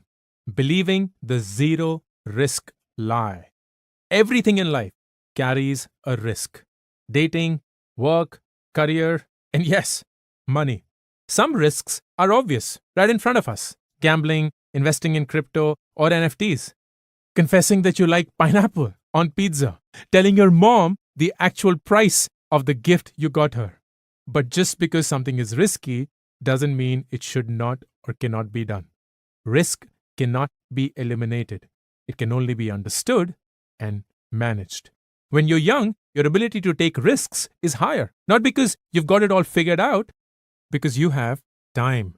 Time to recover from any damage that may be caused by the risk. Two independent truths exist when it comes to risk and money. Number one, low risk will almost always mean low returns, or else everyone would be doing it. So the takeaway is your money will not grow in low risk assets. Number two, high risk need not always mean high returns, or it wouldn't be called high risk after all. So takeaway there is you won't get rich overnight just because you took a massive risk. This is what I would do. I'd play the long-term game to manage, not eliminate higher risk. Here's an example. If you were to invest in the Nifty 50 for 1 year, the worst possible return is minus 20%. The average return is 13%. And the probability of negative returns is 25%, and the probability of above 8% is 50%. However, if you were to now invest for 3 years in the Nifty 50, the worst returns now only become minus 2%. The average returns are still about 13%. The probability of negative returns drops to only 15%. And the probability of getting a return above 8% is now 75%. If you were to now invest for 5 years in the Nifty 50, your worst returns are now 5%. Your average returns are 12%. The probability of negative returns is 0. And the probability of getting an above 8% return is 90%. And if you were to invest in the Nifty 50 for 10 years, the worst return possible is 6%. The average returns is 12%. The probability of negative returns is 0%, and the probability of having above 8% is nearly 100%. All of this, of course, is historic data, and we have given a table summarizing this in the supplemental PDF that you should go and check out. But let me summarize the key takeaway. If you invest in Nifty 50 for a year, there's a 25% chance that you will lose money. Only a 50% chance that you will beat inflation, which is 8% returns pre-tax. If you invested in the same index for 5 years, there is 0 chance based on past data that you will lose money, and a 90% chance that you will earn above 8%. And if you invest for 10 years, the chance of earning above 8% goes to nearly 100%. Did you eliminate the risk? Nope. You managed it through time. Smart. Mistake number 2. Short-term thinking. YOLO is a drug. It intoxicates us. It makes us believe that all money earned should be spent. Live for today. You only live once. No, you don't live only once. You live every day. And you're going to live for a really long time. During this long time, there will come a phase where your income will stop. You will want to make a big purchase, or 10, for which you will need a lot of money.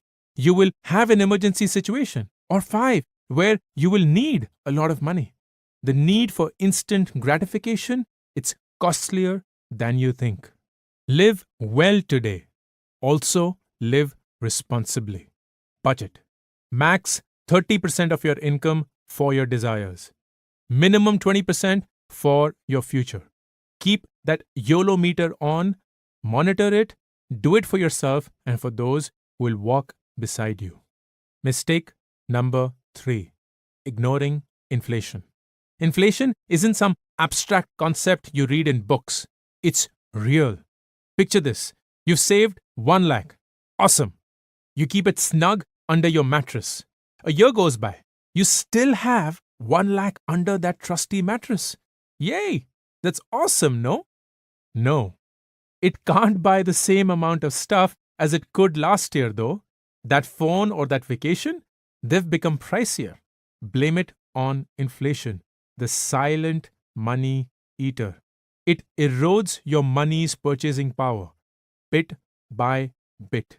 Think 5% inflation yearly. Your 1 lakh is just 95,000 after 1 year in terms of buying power. After 2 years, closer to 91,000, like a slow leak. 10 years go by, without smart investing, your money feels more like 50,000.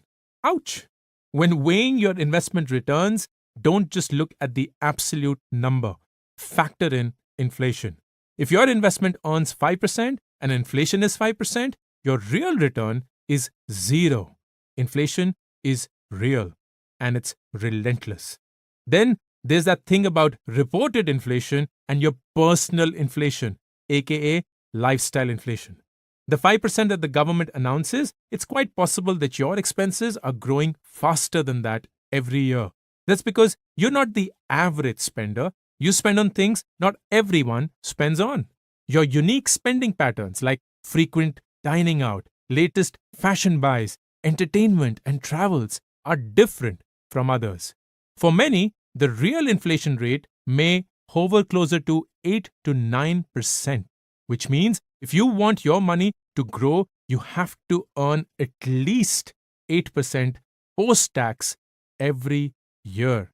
Did I mention inflation is real and it's relentless? Mistake number 4, ignoring taxes. Everyone thinks that taxes are a bummer, something we want to avoid, painful.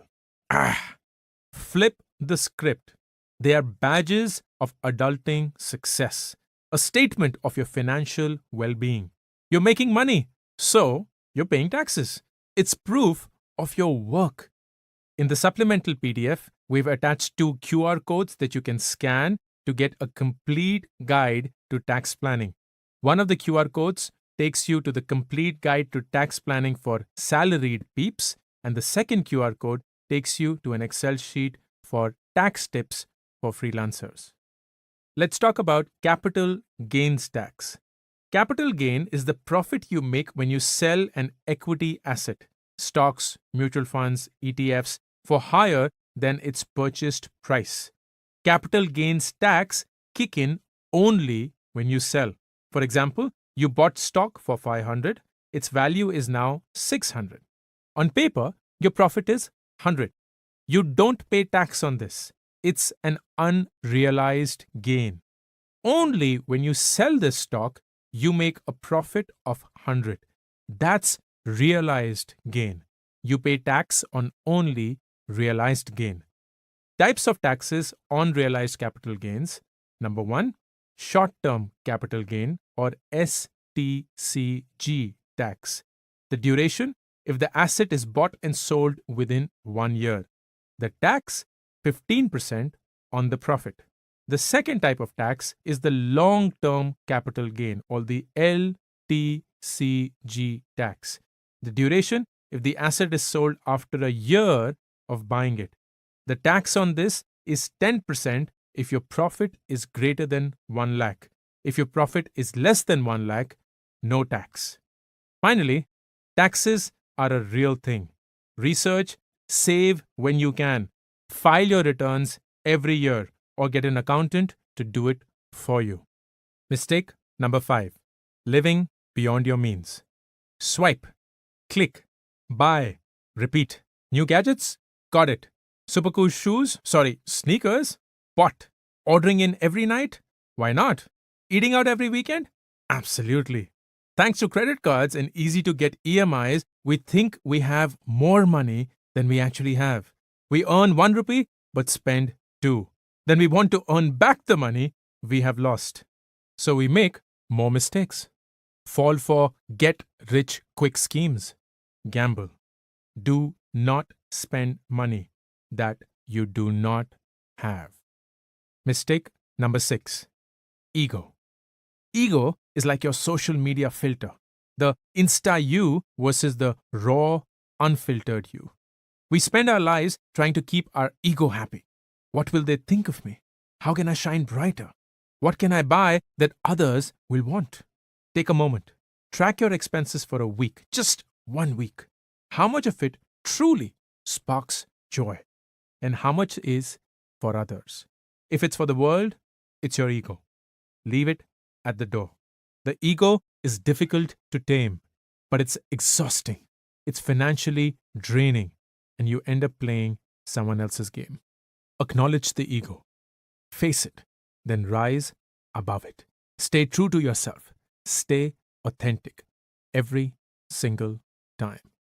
Mistake number 7. Not understanding the dark side of compounding. Compound interest is a double-edged sword. It can be your best friend or your worst enemy. Just depends on which side you're playing on.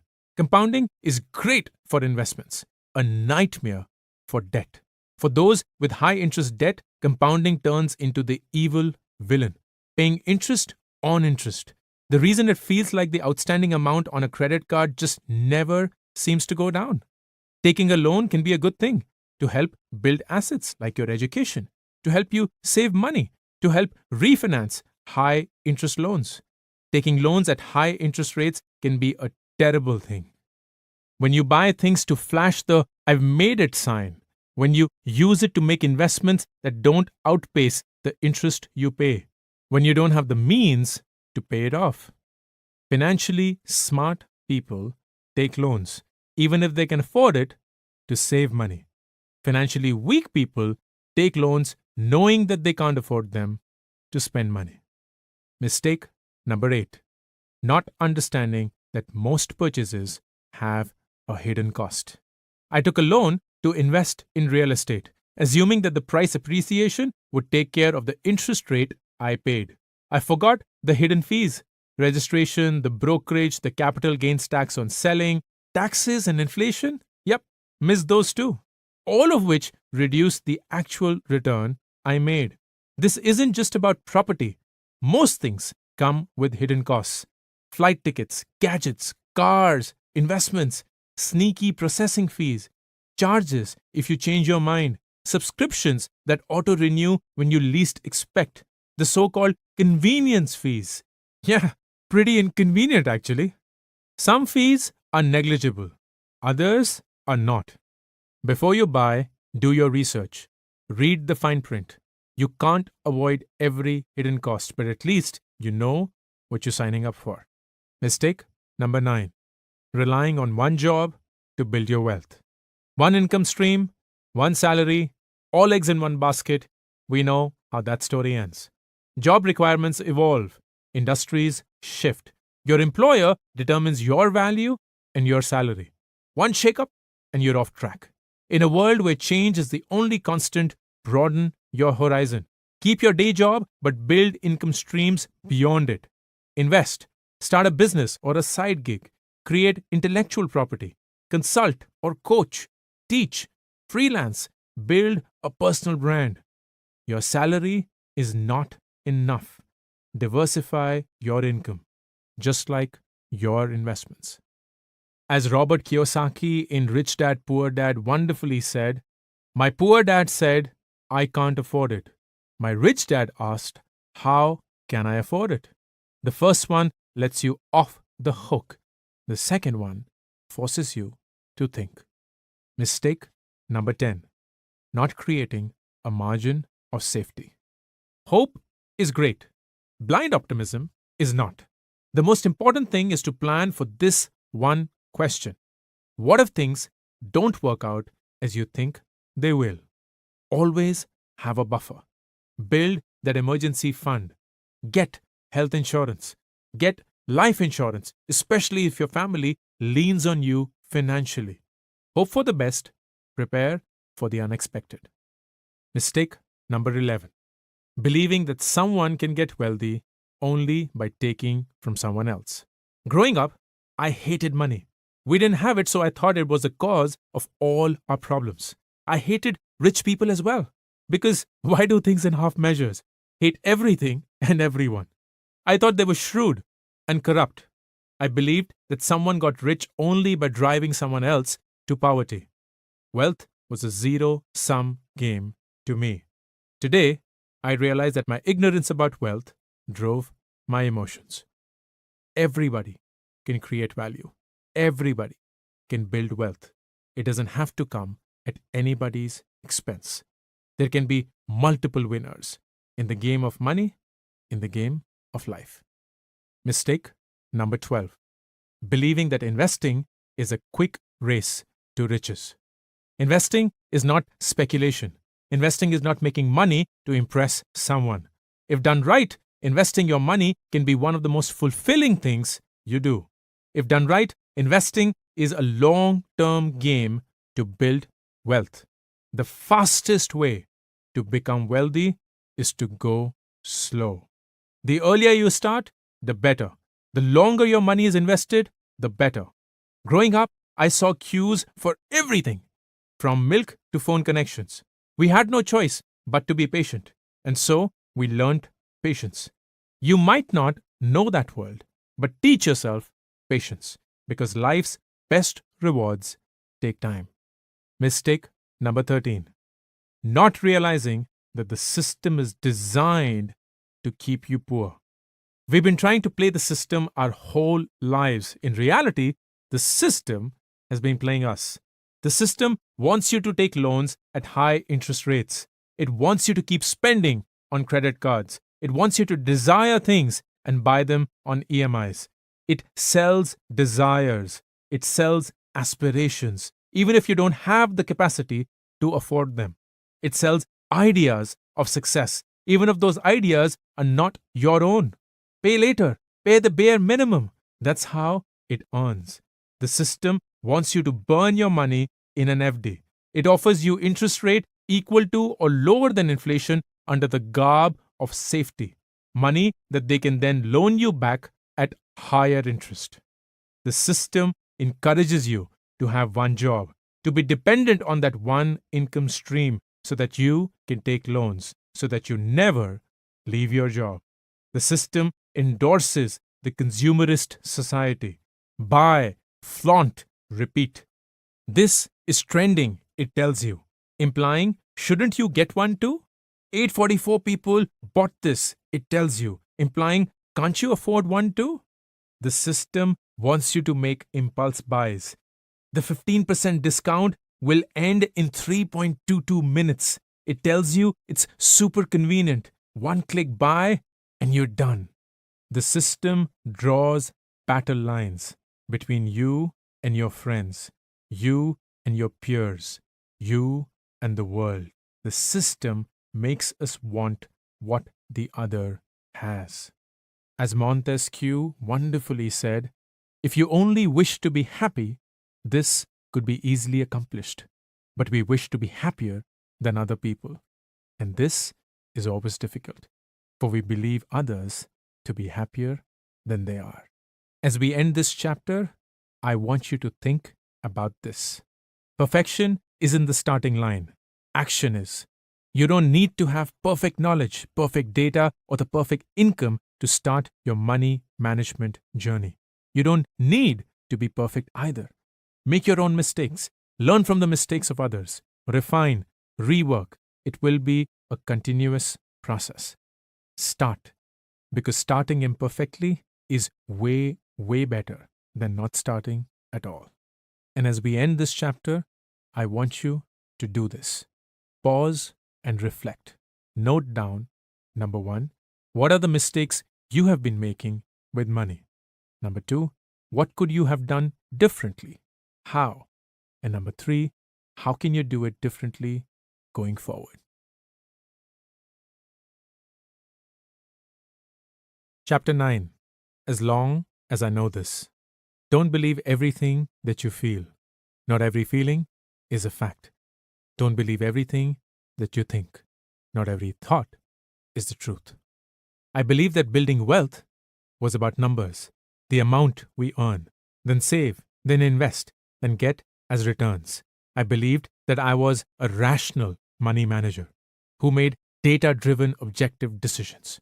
Yet, When faced with real world choices, buy a house or rent, take a loan now or wait, startup or a job, pick stocks or mutual funds, I realized numbers don't drive money decisions. Our biases do, our emotions do, and our emotions make us do some very stupid things. Today, I know that we are all prone to biases that we don't even know we have. Sellers capitalize on this, so no choice is ever presented in a neutral manner. No one is immune. As Morgan Housel wonderfully said, money has a little to do with how smart you are and a lot to do with how you behave.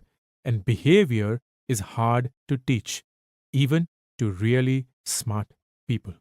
We're drowning in information and jargon, not to mention well meaning relatives who keep telling us how much we should have been earning and how Sharmaji ka beta owns a BMW at the age of 26. How can one human being take it all in? We can't. So our brain hits the easy button, auto mode. But here's the thing, that auto mode is not driven by logic. It's driven by our past experiences, our perception of the world, and our emotions, and by years of conditioning of the human mind. When it comes to money, these biases make us act in irrational, aka crazy ways. If you're aware of these biases, you're halfway to winning already. Skim through this chapter. If you find yourself saying, "Oh my God, this is so me," you know what you've got to be watching out for. Bias number 1, anchoring bias, relying too heavily on the first piece of information you receive. Say you're shopping for a phone. The first one you like is for 75,000 rupees. No way. Way over your budget. The next one you like is for 45,000. Oh, that sounds like a great deal. You buy it, even though it was above your budget. Because anything below your first reference point, which is 75,000 rupees, seems like a good deal. The first 75,000 anchored you. If you don't have your own anchor, you borrow someone else's anchor. Now, say you're buying an apartment. You're not too sure about the prices in the area. Along comes the agent. Another flat here just went for 70 lakh rupees. Boom! The anchor has been dropped. You will now end up buying something around 70 lakh. Anchoring bias is like having a financial GPS that's stuck on the wrong destination. You'll keep following its direction even when you've long since missed the turn. Bias number 2, availability bias.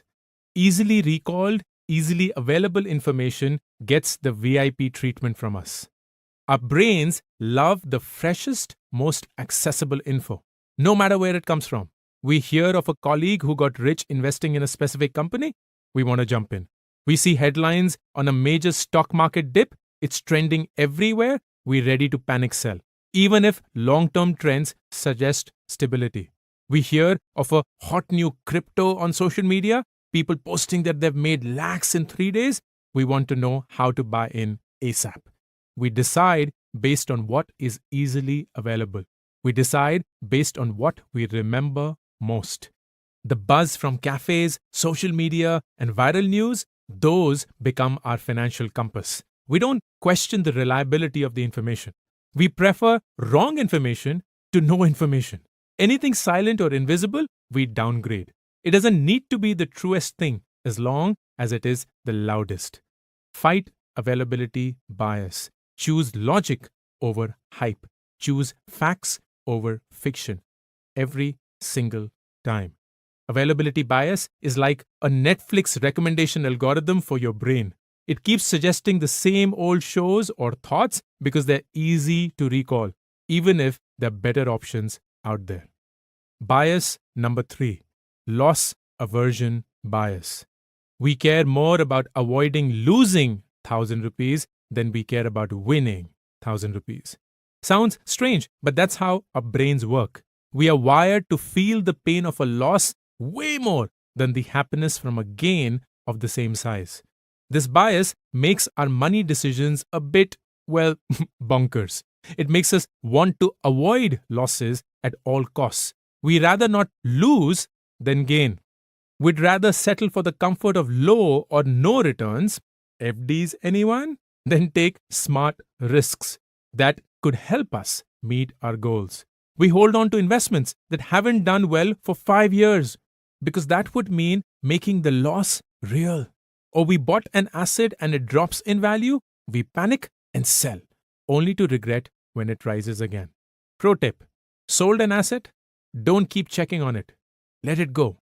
If you keep obsessing over losses, you can't enjoy your wins. Another pro tip: bought an asset? Don't keep checking on it. Let it bake. It doesn't perform any better if you keep checking on it every day. Loss aversion bias: the reason we sit through a terrible movie until the end than admit we made a poor investment. Bias number 4: herding, the following the crowd bias. Remember, as kids, we always felt that the best places to eat at or shop at were the ones with the longest lines? We like fitting in, being part of the cool crowd. We like knowing that we're doing what everyone else is doing, even if no one else knows what they're doing. Sometimes it works well. You want to try a new restaurant, 5,000 reviews, 4.8 star rating, let's do it. Sometimes it doesn't work too well. Word spreads that a particular city is the next big thing, the place to be. Suddenly, everyone's buying property there, inflating prices, bubble. Sometimes it doesn't work well at all. Rumors that a bank is facing liquidity issues. Customers rush to withdraw their money, fearing they will lose it. The bank is fundamentally sound, but it doesn't matter anymore. The herd run has completely jeopardized its stability. It's great for the smaller decisions: cafes, dinner choices, weekend spots. For major financial decisions, herding isn't the best way to go. Consider all sides, then figure out your shit for yourself. Investing with the herd is like following a GPS blindly. You might end up being stuck in traffic, but at least you're not stuck alone. Bias number 5: the ostrich effect. If it's negative information, you don't know, and you don't want to know. Say you've been spending a lot lately, more than you should, swiping that card, raking up some debt. You know you should check your bank balance, but you don't. You know you should check how much you owe, but you rather not find out. It's making you super anxious, so you shove that thought to the back of your mind. Continue swiping. Cross your fingers, hoping it will all go away. Classic ostrich move, burying our heads in the sand and hoping for the best. Ignoring problems doesn't make them vanish, but we still think, if I can't see it, it doesn't exist. The ostrich effect, because burying your financial problems in imaginary sand is easier than facing your bank statements. Bias number 6: decision fatigue. We make worse decisions at the end of the day. We make worse decisions when we are tired. Apparently, an average adult makes about 35,000 decisions a day. Yep, that's a lot. As decisions pile up, the quality drops. The brain wants shortcuts when it's tired. We enter the who cares territory, where all decisions are made on impulse. Hello? Decision fatigue. We spend at least 8 hours a day working for money. Best not to let decision fatigue attack the same money. The best thing is to reduce money decisions wherever you can. Number 1, automate. Automate bills, investments, and savings to go out directly from your account. Fewer money decisions, less stress. Then apply automation to your life. What else can you run on auto? Number 2, keep things simple. Minimize the number of bank accounts you have. Minimize the number of cards you have. Less tracking, less juggling. And number 3, avoid big money decisions when you're hungry or lonely or tired. Nothing more to add here. You know what to do. Decision fatigue is the reason why by the time you get to the end of the buffet, you end up with a plate full of everything, because choosing between everything felt like a high-stakes investment decision. Bias number 7, sunk cost fallacy. We've already started, so we may as well keep going, even if things aren't working for us anymore. We stick with the plan because we've already invested time, effort, or money into it. Even when it's clear we're chasing a lost cause. Say you've been working on a startup idea. It's not getting anywhere, but you continue pouring money into the idea because I have spent years working on it. You have to make it worth it. No, you don't. Not if it stopped making sense a long time back. Same with money. Sometimes investments don't pan out. We continue with them anyway. We can't lose a rupee of what we've invested. Yes, you can. If it's not working, it's not. If it's gone, it's gone. Look at your choices as separate events instead of one big scenario. Don't throw good money after bad money. Rather than doubling down, admit a bad choice and move forward, onwards and upwards. The sunk cost fallacy, where yesterday's losses become today's excuses for tomorrow's bad decisions. Bias number 8, gambler's fallacy. Past events will influence future events, even if those events have nothing to do with each other. You tossed a coin 9 times, and shockingly, all 9 times you got a heads. Let me ask you, what is the likely outcome of the 10th toss? Chances are high you will say tails, because the universe owes us a tails after a string of heads. Sorry, brain, that's not how probability rolls. There is no correction process due. Every coin toss is independent of the last. No hidden memory, no vendetta, only chance. Our brain makes us only notice the times when 2 things coincidentally appear next to each other, and we ignore all the times they don't. So we jump into a stock just because it hit its annual low. It has to climb now. No, it doesn't. Or we sell fantastic stocks fearing that their winning streak is too long. They have to come down now. No, they don't.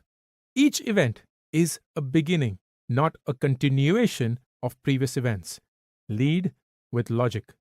Believing in the gambler's fallacy is like expecting Domino's to bring you a pizza with a different topping this time because you had the same one 3 times in a row. Sometimes you just get what you ordered. Bias number 9, framing effect. No information is presented in a neutral manner. Given 2 options, we'll always pick a story we like. Our choices are based on presentation, not content. Sellers are on to this. Consider this: 70% fat-free versus 30% fat. Same thing, different presentation. The way it's spun makes all the difference. Here's a trick question. Here are 2 investment options for you. Which one is better? A well-diversified portfolio that has a 70% chance of gains, or a well-diversified portfolio that has a 30% chance of losing money? Okay, it wasn't tricky. It's the same thing, framed differently.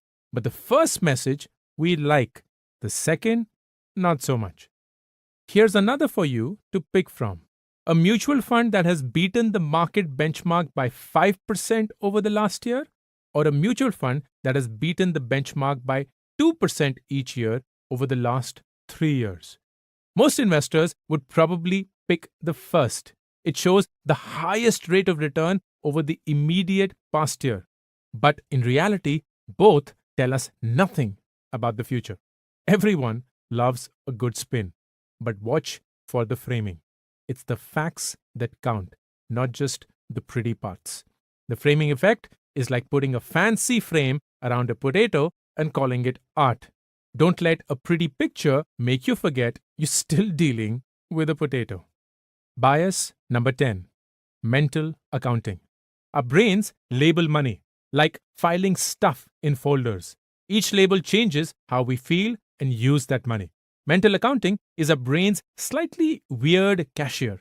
It helps us keep track of what we spend, gives us a ballpark for a fair price, allows us to make quick decisions. But sometimes it's too creative. It tells us that all money is not equal. It depends on how we earned it. You find 500 rupees on the road. Party money! Let's go, guys. Dinner's on me. But what about that phone you were saving for? Nah, This isn't phone money. This is lucky treat yourself money. Same with birthday cash or tax refunds or sudden windfalls. Surprise money just feels different. Easy come, easy go. It depends on how we use it. 150 every day on a cup of coffee and two samosas? Cool. But a one-time 5,000 buy? Whoa, let's slow down. Can't afford that. It depends also on how it makes us feel. Paying 5,000 in a restaurant in your city versus paying 5,000 in a restaurant in Goa. In your city, you're outraged. Bro, are they kidding? In Goa, it's all about the feels. Our logic takes a holiday along with us. Same with buying a drink in a movie theater, at a cricket match, or a concert. We're willing to pay twice as much. After all, the supermarket doesn't give you the same experience. We think that circumstances are different. Unfortunately, the impact on our bank accounts is the same. Companies are onto this. Credit cards like a magic wallet of never ending money. Luxury buys where premium, the price is premium. Special days, of course. Flowers will be more expensive on Valentine's Day. All part of the special day experience. Do it for the sake of love. This is why budgeting isn't just for nerds. It helps you set boundaries, spending, saving, investing. Within those boundaries, you have total freedom. Stay sorted, stay smart. Mental accounting is when you treat your money like a box of chocolates, assigning different financial flavors to each rupee. Bias number 11, the Dunning-Kruger effect. The less you know, the more you think you know. The more you know, the easier you think it is for someone else. Watching 3 reels on personal finance or even making them does not make us experts. If we think we know everything about money, we most likely do not. It's never the experts who say, I know everything. It's always the uninformed who are the most confident. Keep digging deeper. Keep learning. A little knowledge can be a dangerous thing. The Dunning-Kruger effect is proof that some people don't just believe they're the smartest in the room, they believe they're the smartest in every room, even if it's an empty one. There is a picture illustrating the Dunning-Kruger effect that we have shared in the supplemental PDF. Go check it out.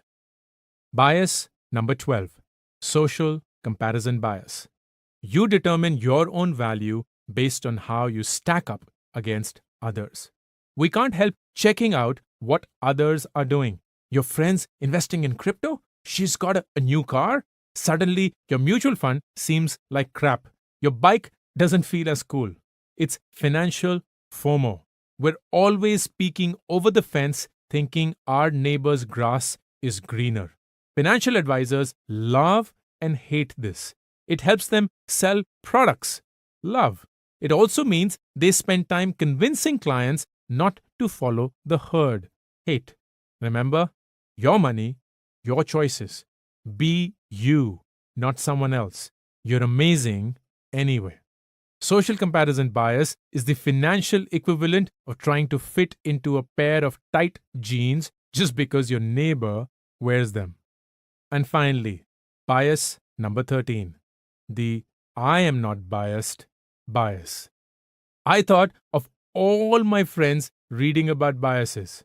Me? Oh, no biases here. Biases are our brain's built-in default settings. They drive our decisions on autopilot, based on what our family tells us, based on what the media shows us, based on what society expects from us. We think we're not biased, but no one is completely self-aware. No one. We all highlight the best bits about ourselves. Job interviews, dates, we're all about selling the perfect us. Come to terms with the idea that we are all prone to cognitive biases. They can make us our own worst enemies, no matter how smart we are. When you realize you're as biased as everyone else, you have won. Stay aware. Protect that money from, well, yourself. The I am not biased bias is like saying you're the world's best chef while burning Maggie. Adam Grant puts it beautifully. My favorite bias is the I am not biased bias. The brighter you are, the harder it can be to see your own limitations. Being good at thinking can make you worse at rethinking. As we come to the end of this chapter, I want you to do this. Pause, reflect, and note down. In what ways am I biased? How do these biases affect my financial decisions? How do these biases affect my life? Do I want to overcome these biases? If not, why? What's stopping me? If yes, what steps can I take? Chapter 10. Oh, one last thing. I hope that one day you look at yourself and find everything you ever wanted. May 2003. At the age of 50, my parents decided to buy a house. After 2 decades of moving from one rented house to another, they were tired, physically, emotionally. The house in a faraway suburb of Delhi named Faridabad would cost 10 lakh rupees. It wasn't a small amount at that time, not for them. A loan of 8 lakh rupees was somehow arranged. No bank would give them a loan, so they took one from a non-banking financial corporation, or an NBFC as they call it, at an exorbitant rate of interest. They finally bought the house. I was in the US doing a PhD in physics, 100% scholarship, because that was the only way we could have afforded that education. Dad had taken a loan of 55,000 rupees for my one-way ticket. As a student, I was paid a generous stipend every month, 1,350 US dollars. That was a lot of money, the kind of money I'd never seen in my life. For 2 years, I lived like a miser, cooked my own food, washed my own clothes, did not go out, did not travel, walked as much as I could, bought stuff from the supermarket, saved as much as I could. Things were starting to look up. Parents had a new house. I had my dollar savings. August 2004. Dad was let go from his job. He couldn't get another one, so he decided to start out on his own. Unfortunately, that didn't work out. There was no money coming in. Our expenses didn't stop. Households, utilities, my sister's education, plus the home loan EMIs. In 1 year, everything changed. Our world had turned upside down. Dad called me, checking if I had money to spare. Yes, Papa, I have money right now. Thank you. Thank you so much. As he said this, he broke down. He was embarrassed that he had to ask his young son for money. He was relieved that I had money to spare. He was tired, that nothing seemed to work out, no matter how much he tried. He was hopeless, wondering if things were ever going to go right. At that moment, I hated money, hated what it had done to us in all these years, hated what it was doing to us. I told myself that I would never let money have so much power over me. I told myself that I would do things differently. I never ever wanted to be in a position where money could rule over me. But I made a mistake because of this attitude. I disrespected money. I thought since I could always make it, I didn't need to protect it. I didn't need to grow it. I was wrong. March 2019. At 39, history repeated for me. I had stepped down as the CEO of my startup 6 months earlier, was still figuring out what to do in life, had no savings because all my money had been invested in my startup. I was unemployed, with no money and no source of income. I'd reached the exact same point as my father. I started to give corporate talks to earn money while I tried to figure out what to do next. And then COVID happened. The entire world stopped. So did my only income stream. I had 5 months worth of money left in the bank to pay for the home EMI, school fees, living expenses, and I had to start all over again. All these years, I thought I was doing things differently by earning well, by showing money the middle finger. I wasn't. Different journeys, same destination. We're told that money is a private matter. We talk about everything else, the weather, the news, the neighbors, but we never talk about money. What we earn, how we invest, the loans we take, these topics are off limits, almost taboo. Parents will ask when we are starting a family, but never when we're starting our SIP. So we end up making mistakes, our own mistakes. I don't regret the mistakes I've made. They've shaped me, made me who I am today. But my beliefs about money held me back. They clouded my vision, made me misjudge people, situations, the world. They were misconceptions that I lived with for a large part of my life. You don't have to. To my 20-year-old self, this is what I'd say. What I wish I'd known. To everyone like me, this is what I'd like to tell you. What I'd like to leave you with. Letters I would write to the 20-year-old Ankur. Number 1. Dear Ankur, you have a relationship with money. Everyone does, even if you think you don't. You have that one story that's shaped how you will interact with money, even if you don't know what it is. Think about it. That one big event growing up, or a series of small events that add up. It's important. What you believe about money will influence everything without you even knowing it. It will drive your career choices. It will have a say in your relationships. It will dictate your emotions, your worries. It will impact your health. Your relationship with money will shape your relationship with life. Love. Number 2. Dear Ankur, since you grew up without money, either of these 3 things will happen.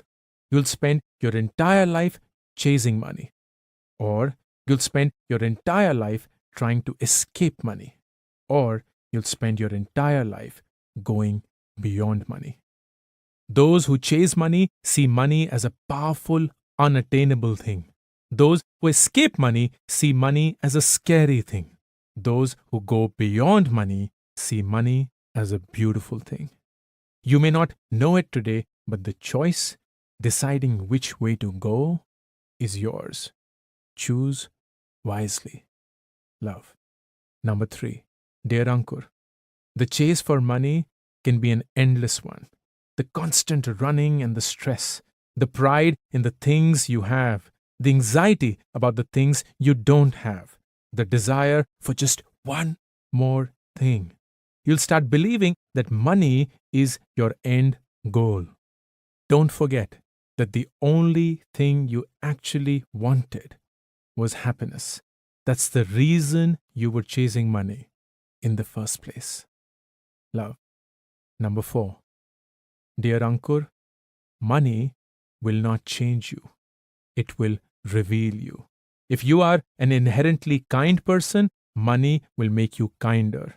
If you are an inherently charitable person, money will make you more charitable. If you are an inherently proud person, money will make you prouder. If you are a worrier today, you will be a worrier tomorrow. Today, you'll worry about being able to afford vegetables. Tomorrow, you'll worry about being able to afford cars. The amount of stress will remain the same. Money will escalate your strengths. Money will intensify your flaws. It will just make you more of who you already are. Love. Number 5. Dear Ankur, earning money is not the same as keeping money. Being rich is not the same as being wealthy. Earning money doesn't mean you'll save. Saving money doesn't mean you'll invest. Investing money doesn't mean you'll invest wisely. Keeping money is far, far more difficult than making money. Look around you. skilled, hard-working people, earning money, struggling to keep it, stuck with debt and loans that are difficult to pay off. Think of the athletes, musicians, and celebrities who go from being super rich to filing for bankruptcy. They've earned more money than anyone can dream of. They just didn't know how to keep it. The difference between a rich and a wealthy person is how sustainable that wealth is.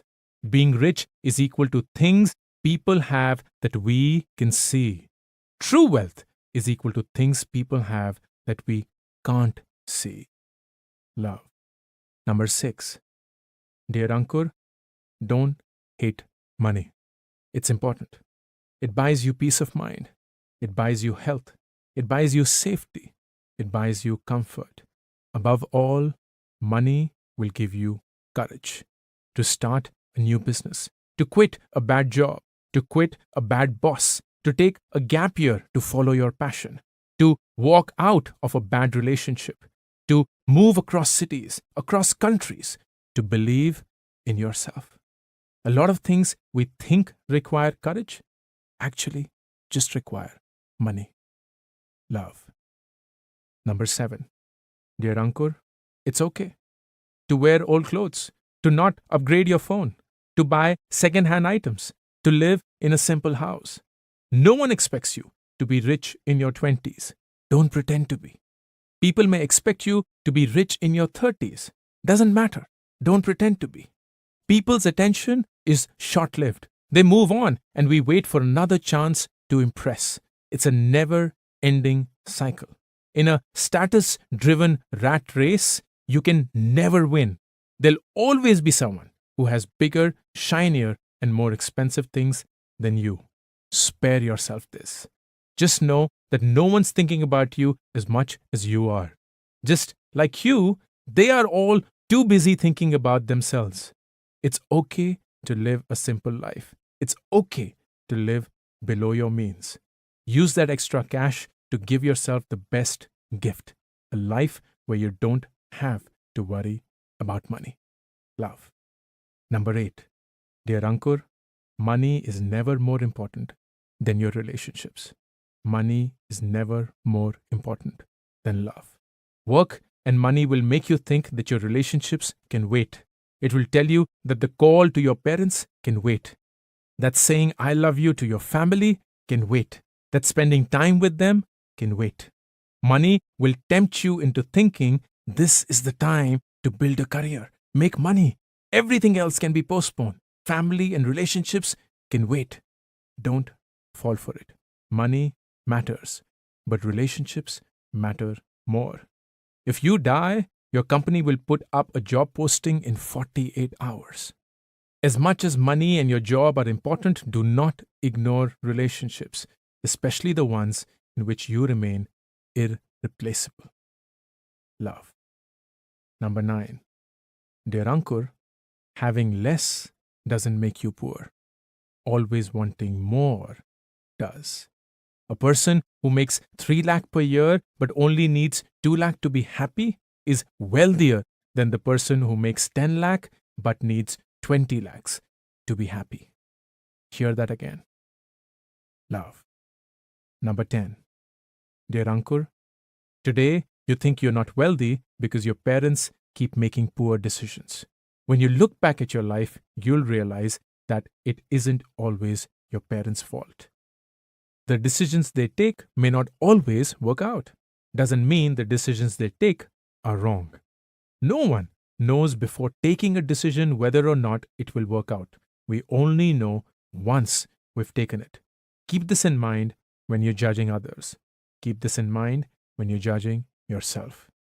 Don't be too impressed with yourself. You may not be as good as you think you are. Don't be too hard on yourself. You're never as bad as you think you are. Love. Number 11. Dear Ankur, building wealth and everything worth building requires time, effort, commitment. Saving is hard. Being broke is harder. Learning about investments is hard. Suffering from bad investments is harder. Paying off debt is hard. Letting your debt compound is harder. Choose your hard. Love. Number 12. Dear Ankur, no matter how hard the times are, how stuck you feel, how difficult it is, remember you'll figure a way out. Today, all you know is that there isn't enough money. Today, all you can think about is how Ma has to keep hunting around the house for hidden or forgotten currency notes just to make ends meet. She looks in every corner possible. She finds a 10 rupee note, a 50 rupee note, a 20 rupee note, hidden somewhere yesterday, discovered today. Enough to manage today, until another day requires her to do the same. 20 years from now, you'll realize it's a life lesson. No matter how hard things seem, there are always corners that will get you out. Just keep looking for those corners. Love. Number 13. Dear Ankur, you're struggling with money. You're not alone. You're struggling with life. You're not alone. Everyone is confused, even if they don't tell you that they are. Everyone is unsure, even if they don't show you that they are. Everyone is figuring it out. Whenever you're in doubt, bet on the only thing you can bet on: yourself. Life will show you a way. It'll all be okay. You'll be okay. Hugs. I'll end the book with a beautiful quote from Rudy Francisco. I'm still learning to love the parts of myself that no one claps for. As we come to the end of this chapter, I want you to think about this. What are the 5 things you are going to take away from this book? Once you've done that, you're ready to start, my friend. Be optimistic. Be confident. Feel good about yourself. You've got this. Disclaimer. I'm not the one to post disclaimers or to talk about them, but since this is a book involving money, I feel the need to. 3 critical disclaimers. Number 1, I'm not a finance expert. I'm not SEBI certified. I don't have a finance degree. I have no business writing a book on money. So please do not take anything I say in this book at face value. I trust you with your intelligence and judgment and believe that you will do your homework before following anything that I say in this book. Number 2, I have mentioned a lot of brands in this book. None of them are aware of it, and none of them have paid me to do so. I have worked and still work with some of them commercially, but those are one-time campaigns and do not extend to this book. Disclosure, I'm not an investor in any of the companies that I have mentioned in the book. And number 3, whatever I share in this book is through the lens of my own life, which I recognize and fully respect may not work for you. It's called personal finance for a reason. It is personal. The objective of the book is not to tell you what to do. It is to show you what can be done. Ultimately, the path will be specific to you, unique to you, chosen by you. That's all for the disclaimers. No lawyers were harmed, used, or consulted in writing the above. Straight from the heart. Acknowledgements. This book has written itself over a span of 30 years. Through the experiences I have had with money, the mistakes I have made with it, the content I have been creating over the past 18 years, the videos that people have so lovingly received over the past 3.5 years, and the thousands of comments that told me how I could do better. What you hold in your hand, though, would not have been possible if it weren't for Elaine and Annabelle, who painstakingly went through all of that content, weaved it into words that you have consumed, and edited it innumerable times so as to make it as easy to comprehend as possible. Thank you, Bubs and Belle. I'm so glad we went for dinner that day. Big thanks to the entire Penguin Random House India team for never making me feel, even for a second, that I was doing it all by myself. You made this book as much yours as I made it mine. Thanks to Bali and Singla for teaching me about money in your own ways. I don't think you realize how much that shaped me up foundationally. Thanks to Ruchi, whose money approach gave me the courage to fight the mistakes I made and recover from them. I'm so glad we went through all that we did. But the biggest thanks is reserved for you, the one listening to the book. Your love, feedback, appreciation, and criticism defined me and continue to do so. Every single day, I pinch myself in disbelief that I get to live a life where millions of people tell me what I'm doing well and where I can improve. Thank you forever. This is Ankur Variku, signing off. About the author, which happens to be me. Ankur Variku, which is me, is an entrepreneur based in India and is one of India's top content creators. He currently runs WebVeda, an online school for young professionals. Ankur is also an angel investor, and in his spare time, he loves to mentor entrepreneurs. He's a best-selling author. His first book, Do Epic Shit, was published in December 21 and hit the #1 bestseller spot. His second book, Get Epic Shit Done, was published in December 22 and hit the #1 spot again. Previously, Ankur founded Nearby.com and was its CEO from its inception in 2015 until 2019. Prior to that, he was a founding CEO of Groupon India from 2011 to 15 and the head of Groupon APAC from 2013 to 2015. Ankur holds an MBA degree from the Indian School of Business. He also has an MS degree in physics from Michigan State University and a BS degree in physics from Hindu College, Delhi University. Ankur was part of Fortune magazine's 40 Under 40 list for India, Forbes magazine's top 100 digital creators list for 2022, LinkedIn India's top voices for 2018, 19, and 20, LinkedIn India's Spotlight list, and Business Today's India's top executives under 40 list. He stays in Delhi with his wife and 2 kids.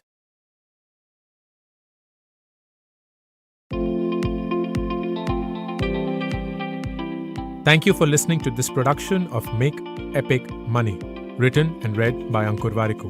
Production copyright, Penguin Random House India 2024. Text copyright, Ankur Variku 2024.